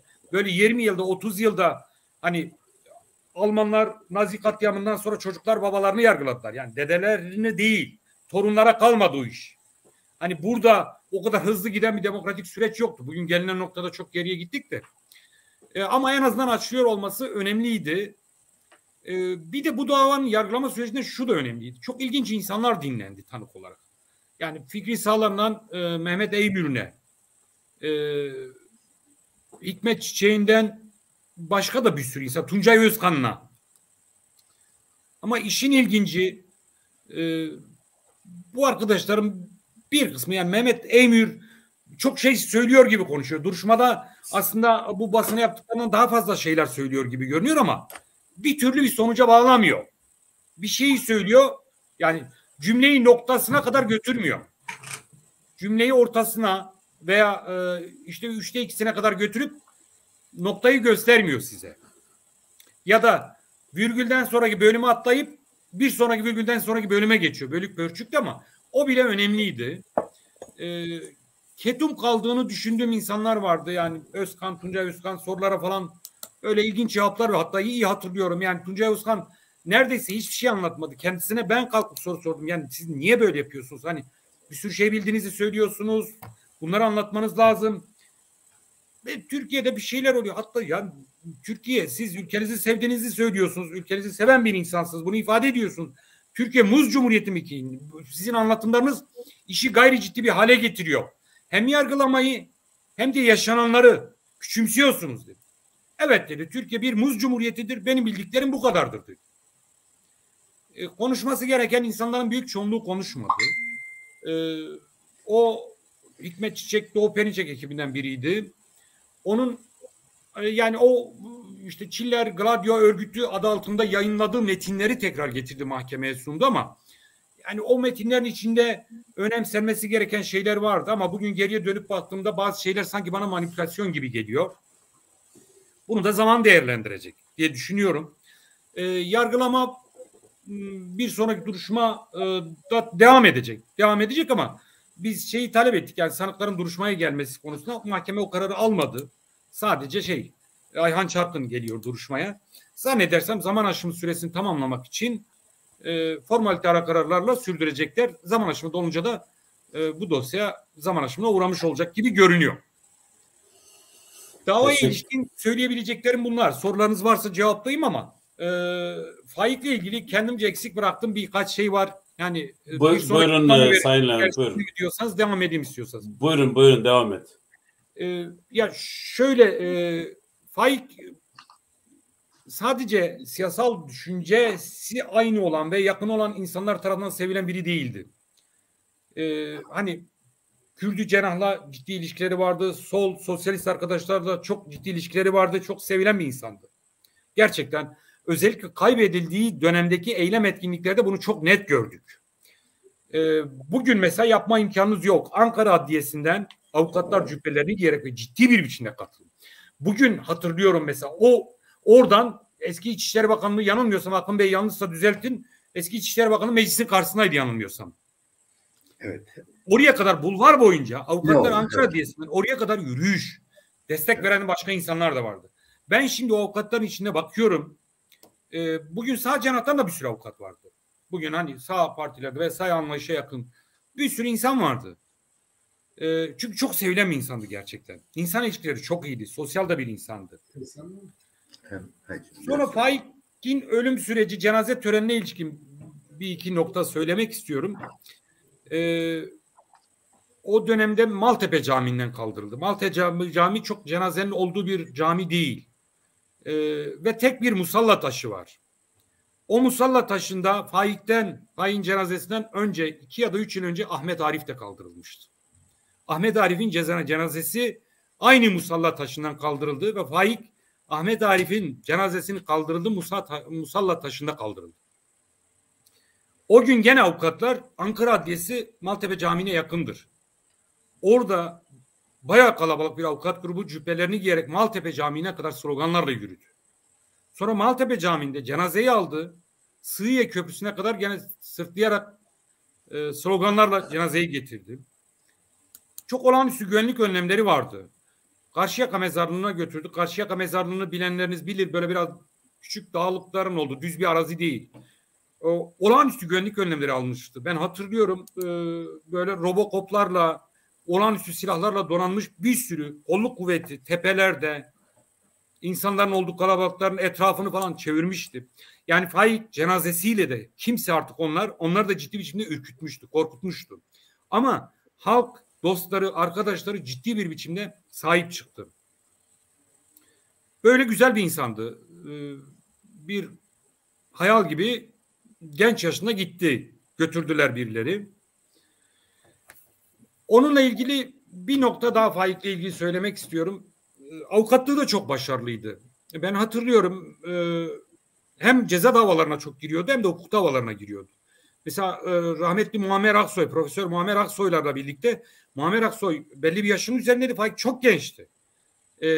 Bir kalabalık dava almışlardı. Emeklilik meselesi miydi? Öyle bir şeydi, hatırlamıyorum ama böyle birçok insanın Muammer Aksoy kendi yanına 2 tane genç avukatı asistan olarak almıştı.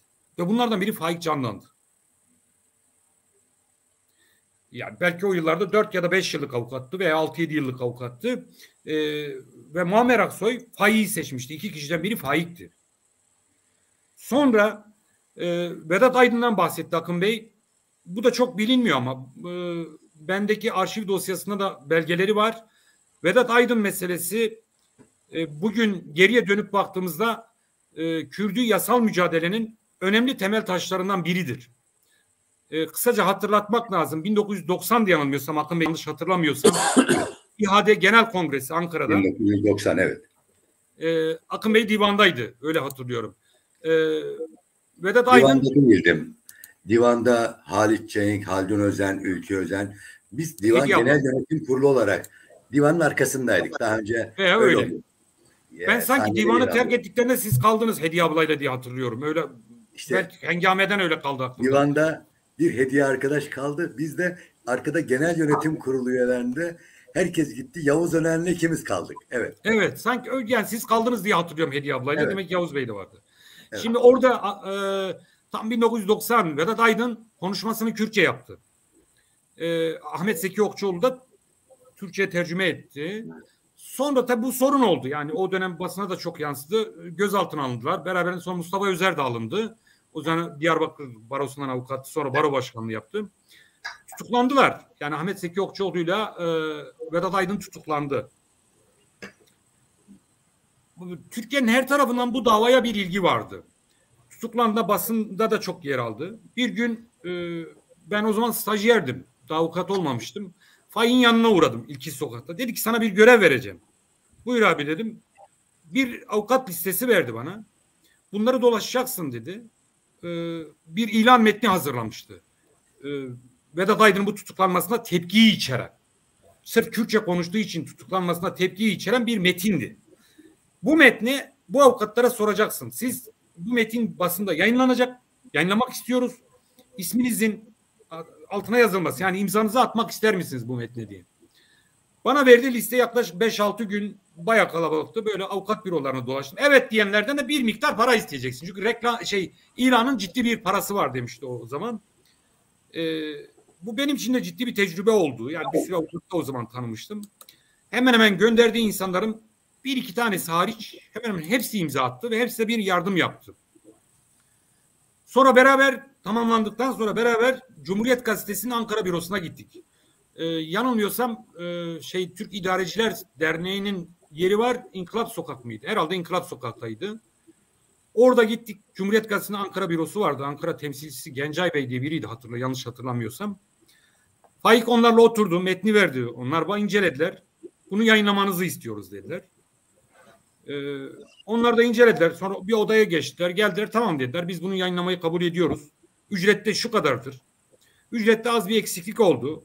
Faik onu tamamlarım dedi. Tamam. Sonra bu metin Cumhuriyet Gazetesi'nde yayınlandı. Vedat Aydın ve o zaman cezaevindeydi. Vedat Aydın'la Okçuoğlu ikisi de cezaevindeydiler. Daha sonra dava süreci başladı. Yani iddianame hazırlandı. Ankara 1 Nolu DGM'ydi yanılmıyorsam salon. Ben salondaydım yani stajyer olarak izliyordum duruşmayı. Çok kalabalıktı. Türkiye'nin her tarafından bir sürü insan gelmişti. Vedat Aydın savunmasını Kürtçe yapmaya çalıştı. Mahkeme başkanı sürekli yazdırıyordu. Anlaşılmayan bir dille cevap veriyor. Vedat Aydın ısrar etti. Hayır dedi ben Kürtçe savunmamı yapacağım. Mahkeme kabul etmedi. Yargılama geçti ama orada bir önemli noktada şu. Ciddi bir biçimde avukat bu davayla ilgileniyordu. Siyasetçiler ilgileniyordu. Bir sürü avukat geldi. Ben daha sonra o dosyayı arşivden çıkardım. Kendi arşivime aldım. Dosyayı incelediğimde dosyaya girmiş yazılı tek dilekçe avukat Faik Candan. Vedat Aydın'ın şu anda devlet arşivinde duran dosyasında tek avukat dilekçesi o zaman başlıklı kağıtlar vardı. Avukat Faik Candan işte ismi, telefonu, adresi yazılı olan dilekçedir. Ve o dilekçede Faik Candan'la birlikte Murat Bozdağ da imzalamış. Aydın Erdoğan da imzalamış. Böyle 5-6 tane ve 7-8 tane daha avukat arkadaş var. Yaptığı işi ciddiye alıyor. Yani o dönemde ceza yargılamasında sözlü olarak dayanışma için geliyor insanlar ama 1990'da ve önemli bir dava Faik Candan yazılı savunma sunuyor o dosyaya. Bunun da önemli olduğunu düşünüyorum. Daha sonra şeyi hatırlıyorum. Yani 1992 mi 93'te İsmail Beşikçi. Ben araya girebilir miyim? Tabii ki buyur abi. O davaya delil toplamak istemişti. Konu da çok rahat olarak mahkeme Türkçe bilmeyen insanlara tercüman vasıtasıyla dinliyor.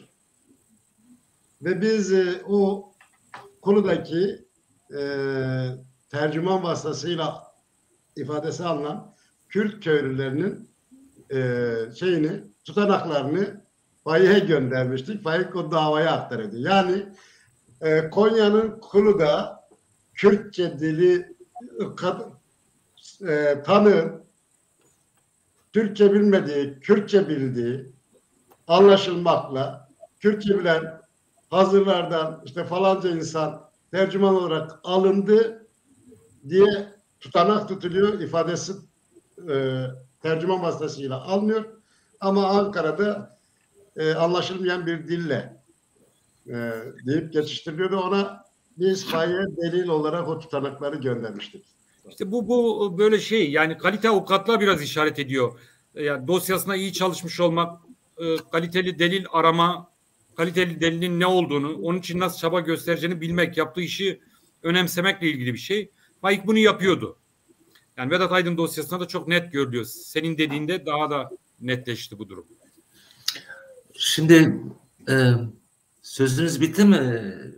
Tamam, şimdilik bu kadar. Teşekkürler ediyoruz. Rica ederim. Şimdi süremiz de yavaş yavaş azalıyor. 15-20 dakika içerisinde programımızı artık toparlayalım. Burada bazı tabii seyircilerimizin de önemli soruları var. Bu soruları da sizlere sormak istiyoruz. Burada sevgili bizim yöneticimiz Fuat Gürsel diyor ki Sayın Birdal'a sorar mısınız? Helalleşmeden faili meçhulların açığa kavuşması mümkün mü? Bu konuda neler söylüyorsunuz? Yani bu son günlerde Kılıçdaroğlu'nun başlatmış olduğu bu helalleşme durumunu siz nasıl değerlendiriyorsunuz? Yani insanlar helalleşerek faili meçhulların açığa çıkabileceğini düşünüyorlar mı acaba? Neler söyleyeceksiniz? Arkadaşlar, helalleşme dini bir adlandırma. Hukuki bir karşılığı yok helalleşmenin. Hukuktaki karşılığı yüzleşmedir, hesaplaşmadır. Evet. Ve insanlığa karşı işlenmiş bu suçlar için iki kişi çatışır, kavga eder ya da iki komşu gelir yeniden bir arada yaşama umuduyla, isteğiyle kucaklaşırlar, helalleşirler, hakkını helal et derler. Ama şimdi bir devletin, bir toplumla helalleşmesi söz konusu olamaz. Şimdi baştan beri anlatıyoruz.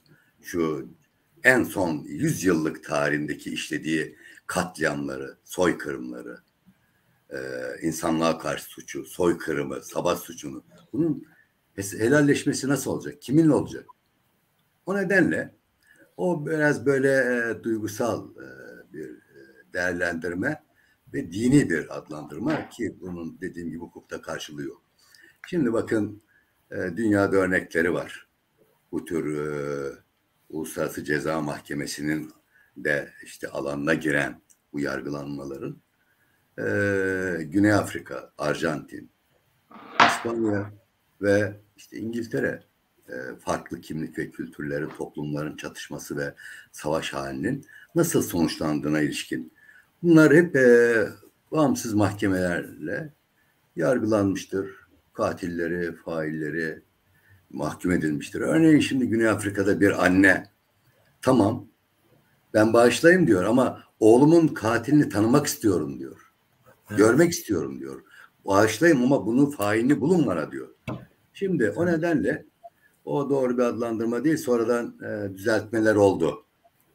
Yüzleşme ve sorgulanma şeklinde. Kılıçdaroğlu tarafından mı? Evet, evet.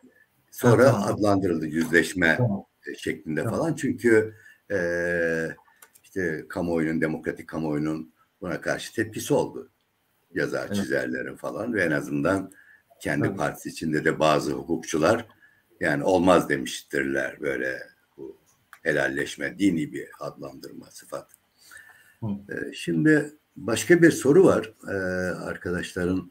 Emperyalist ülkelerin Kürt düşmanlığındaki rolü nedir?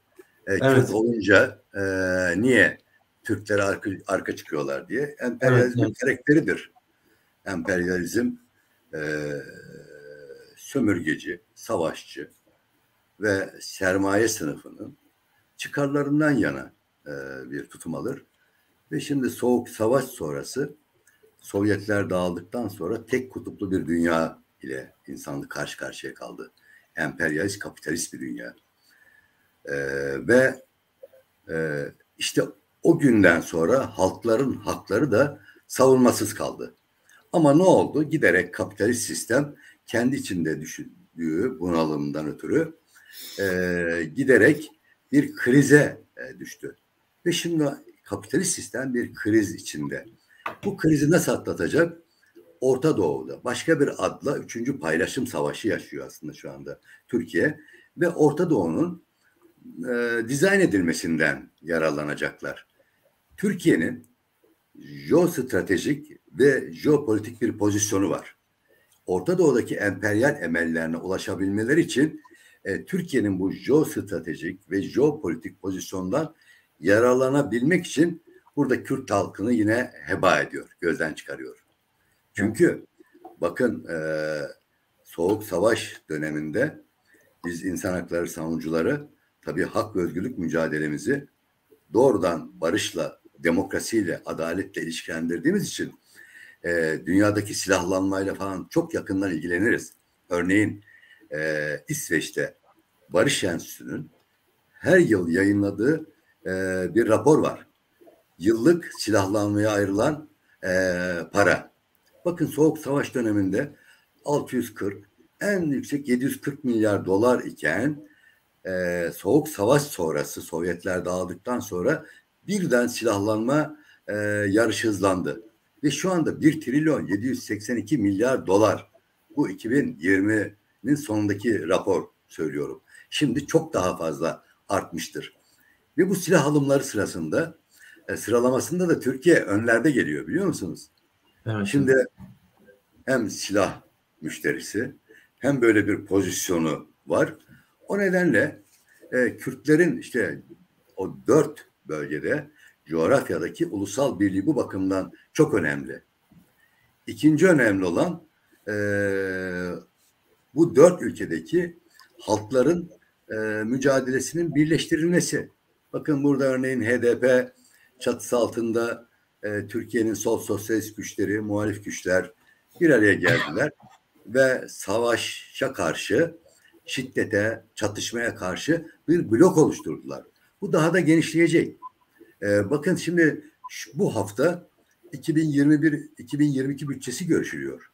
Bir Türkiye'nin, bir ülkenin aynasını görebilmek için orada cezaevlerine bakacaksınız, bir de bütçesine bakacaksınız. Bakın şu anda 2022 bütçesi görüşülüyor Türkiye Büyük Millet Meclisi'nde. 1 trilyon 751 milyar bütçe öngörülüyor. Bunun %60'dan fazlası savunma ve güvenlik harcamalarına. Ne demek bu? Daha çok silah, daha çok güvenlik için harcama yapılacak. Yani barıştan uzaklaşılacak. Böyle bir müşteriyi de kaybetmek istemiyor emperyalist kapitalist ülkeler. Evet. Bir de tabii o Batı'nın ikiyüzlülüğü kendi bakın uluslararası ve bölgesel topluluklardan doğan insanlığın kazanımı olan sözleşmelere uymamaları. Örneğin bugün insan hakları açısından en büyük dram mültecilik ve göç alanında yaşanıyor. Şimdi ne yapıyorlar? Bakın sığınmacılık hakkı bir hakken Avrupa Konseyi 47 ülke oturup masaya herkes kendi bütçesine, ekonomik durumuna, demografik yapısına göre bu mültecileri alıp onların eğitim, sağlık, barınma ve haklarını ki yükümlülüklerinin gereği yapmaları gerekirken yapmadılar ve bütün mültecileri burada hapsettiler, depoladılar. Ve bugünkü siyasi iktidarın bu savaşçı, çatışmacı, ayrımcı iktidarın eline de büyük bir koz verdiler. Bu mülteciler konusunda. Evet. Ve ne yapıyor? Vanayı açarım diyor. İşte bakın Kürt sorunundaki şu anda Türkiye'den yana oluşunun kapitalist dünyanın işte bu nedenledir. Ama Türkiye dünya dönüyor tabii. Bakın mutlaka bu kapitalist sistem kendi içinde boğulacak. Çünkü işte Türkiye'de bakın nasıl bir bunalım içine girdiler. Şimdi birbirlerine düşüyorlar. Türkiye Cumhuriyet tarihinde bu denli açlık ve kıtlık yaşamış mıydı insanlık, toprak, hayvan? Evet. Yani şimdi olacak şey değil. 1980 ne kadar tarım ve gıda ürünlerinde kendi kendine yeten 7 ülkeydi. Aslında hani bunlar konu dışı gibi görünürken değil. İşte Faik Candan ve diğer yoldaşlarımızın yaşam hakkını yitirmesinin, katledilmesinin nedeni bu sistemin sonucudur. O nedenle sistemin sorgulanması ve savaşsız, sömürüsüz, barışçıl, eşitlikçi, özgürlükçü bir toplumun inşasını da konuşmalıyız diye. O nedenle bunları... Çok teşekkürler ediyorum sevgili hocam. Yani istiyoruz ki Pekan TV üzerinde sizler de önümüzdeki günlerde tekrar bir program yapmak isteriz. Bu güncel konuları, Türkiye'nin içinde bulunduğu durumu, bu ekonominin gidişatını sizlerle tekrar bir program, ayrı bir programda konuşmak isteriz. Şimdi zamanımız da azaldı. Bazı sorular var. Söyleyeyim. Son Buyurun bir cümle. Tabii az önce anımsayamadığım Cumhuriyet Ankara Savcısı o katledilen savcımızın adını da saygıyla anayım. Doğan Öz. Doğan Öz. Evet Doğan Öz. Çok önemli bir kişilikti. Şimdi yüzleşilmesi gerekiyor. Mutlaka bakın daha önce yüzleşilmiş olsaydı ne Faik Candan'ı yitirecektik. Ne efendim Tahir Elçi'yi, ne Hrant Dink'i. Yani bizim olayda bile Türk Gladyosu, kontrgerillası açığa çıktı aslında. Hani kendilerini Türk İntikam Tugayı falan diye adlandırdılar falan ama işte o JITEM, Türk Gladyosu, derin güç. Yani şimdi MİT, muazzaf askerler, Çek senet mafyasının liderleri, polis ve tetikçiler. İşte bu örgüt. Ve ne yaptılar? İşte öldürmeyi azmettirmekten dava açtılar. 13 kişi yakalandı ve 9 ile 19 yıl arasında hüküm yediler ve 2,5 yıl sonra da Rahşan affı diye adlandırılan şartlı salıverilmeyle hepsi salıverildi. O nedenle yüzleşilmiş olsa mutlaka bunların önüne geçilebilecekti. Tabii ki hocam. Çok teşekkürler sevgili hocam. Rica Şimdi ederim. 2 sorumuz kaldı. Seyirciler de izleyiciler de sorular soruyorlar. Bu ekranda olan soruyu ben her iki avukat arkadaşımıza sormak isterim. Yani sanırım Sayın Levent Kanat biraz cevap verdi de bu soruya. Başta Faik Candan ve benzeri faili meçhul cinayetlerin tekrar dosyaların açılma şansı var mı diye İzzet Doğan Zozani arkadaşımız soruyor. Dava devam ediyor zaten. Dava açılmadı. Dava şu anda devam ediyor. Açıldı da davadan sonuç alınır mı alınmaz mı? İşte ben o konuda görüşümü söyledim. Yani sonuçta birilerinin ceza alacağını düşünmüyorum. Türkiye'de hiçbir şey belli olmaz. 3 gün sonra, 3 ay sonra konjonktür çok farklı bir rotaya evrilirse çünkü Türkiye'deki bu tür davalar siyasal iklime çok bağlı davalar. Ama bugünkü siyasal iklime baktığımız zaman birilerinin cezalandırılacağı bir kararın çıkacağını düşünmüyorum. Dava açılmış, devam ediyor. Ne olur? Diyelim ki 10 yıl sonra, 3 yıl sonra burası zaman aşımından düşürdüğünde 10 yıl sonra tekrar mı açılır? Zaman aşımından düşen bir dava ancak insanlığa karşı suç olarak nitelendirilirse yeniden açılabilir. O da Türkiye o kadar demokratikleşir mi? Biz görür müyüz? Onu zaman görürüz inşallah. hayat gösterecek. Umarım. Umarım. Şimdi sevgili Erdal Buga da çok önemli katkılarda bulunuyor programımıza. Maalesef önceki sorularını soramadık. Bu soru aynı soruyla bağlantılı şunu soruyor sevgili Hasan Hocam. Diyor ki 2. Dünya Savaşı'nın hukuku ile 3. Dünya Savaşı nasıl verilir? Savaş hallerinde hukuk askıya alınmaz mı diye soruyor. Bu soruyla bağlantılı olarak cevap verirseniz iyi olur. Buyurun Hasan Hocam. Hukuk şeydir, hukuk demokratik ortamlarda herkesin başkasının hakkına razı olduğu, herkesin kendi hakkına razı olduğu ortamlarda oluşur.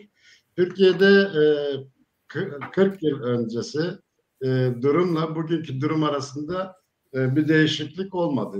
Sorun zihniyet sorunu, sorun şey değil, devlet kaynaklı, devlet memurları ve devlet yetkililerinin içerisinde bulunduğu olaylarda yargılama aslında Levent arkadaş detaylı açıkladı.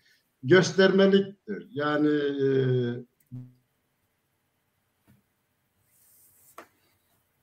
evet. Bekleniyor veya sürüncemede bırakılarak bıktırılma falan derken şey olur. Yani hukukun olması için ortamın da demokratik insan hak ve özgürlüklerine uygun bir ortam olması lazım. Maalesef bu yok. Evet. Ama Hakkın Bey'in dediği gibi feshetmiyoruz. Devam edeceğiz. Esasında şeyi söylemek istiyorum. Yani biz Orta Anadolu Kürtleri biz Orta Anadolu Kürtleri Türkiye'de siyaset yapan devleti idare eden insanların gücü bizi biraz incelemesi lazım. Biz bir halkın redle, inkarla, katliamla yok edilemeyeceğinin ispatıyız.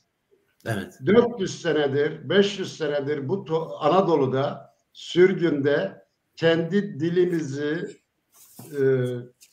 kültürümüzü korumayı kendi Kürt olmaktan kaynaklı doğuştan olması gereken haklarımızı almak için mücadelemizi biz şey yapmamışız. Kesintisiz devam ettirmişiz. Tabii. Bir Orta Anadolu Kürtlerinden herhangi bir AKP'li bir Kürt'e sorsan sen Kürt değilsin desen ona en büyük hakareti yapıyorsun.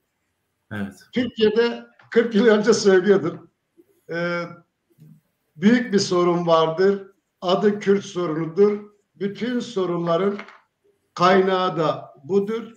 Türkiye'yi eğer kurtarmak istiyorsan aklı selim bir yönetimin öncelikle Kürt sorununu masaya yatırıp Kürtlerin insanca yaşayabileceği bir ortam hazırlayarak onların dilini, kültürünü tanıması lazım. Bu da mücadeleyle olacaktır. İnşallah şeydir. Araplar, Kürtler, Türkler, bu son geliştirilen ittifaklar bunu sağlayacaktır. Umuyoruz böyle olur. Umuyoruz, hep birlikte onu umuyoruz. Çok teşekkürler sevgili Hakan abi. Bir soru var. Evet Akın Hocam, sayın sevgili eş başkanımız PKK eş başkanı Meliha Doğan şeyi soruyor sizden. Sayın Birdal diyor. Evet. Derin devletin faili meçhul yaklaşımı değiştirilemez bir kader midir? Halk bu konuda ne yapabilir diye soruyor. Evet. Bu soru son sorumuz olsun. Peki daha sonra kader değil.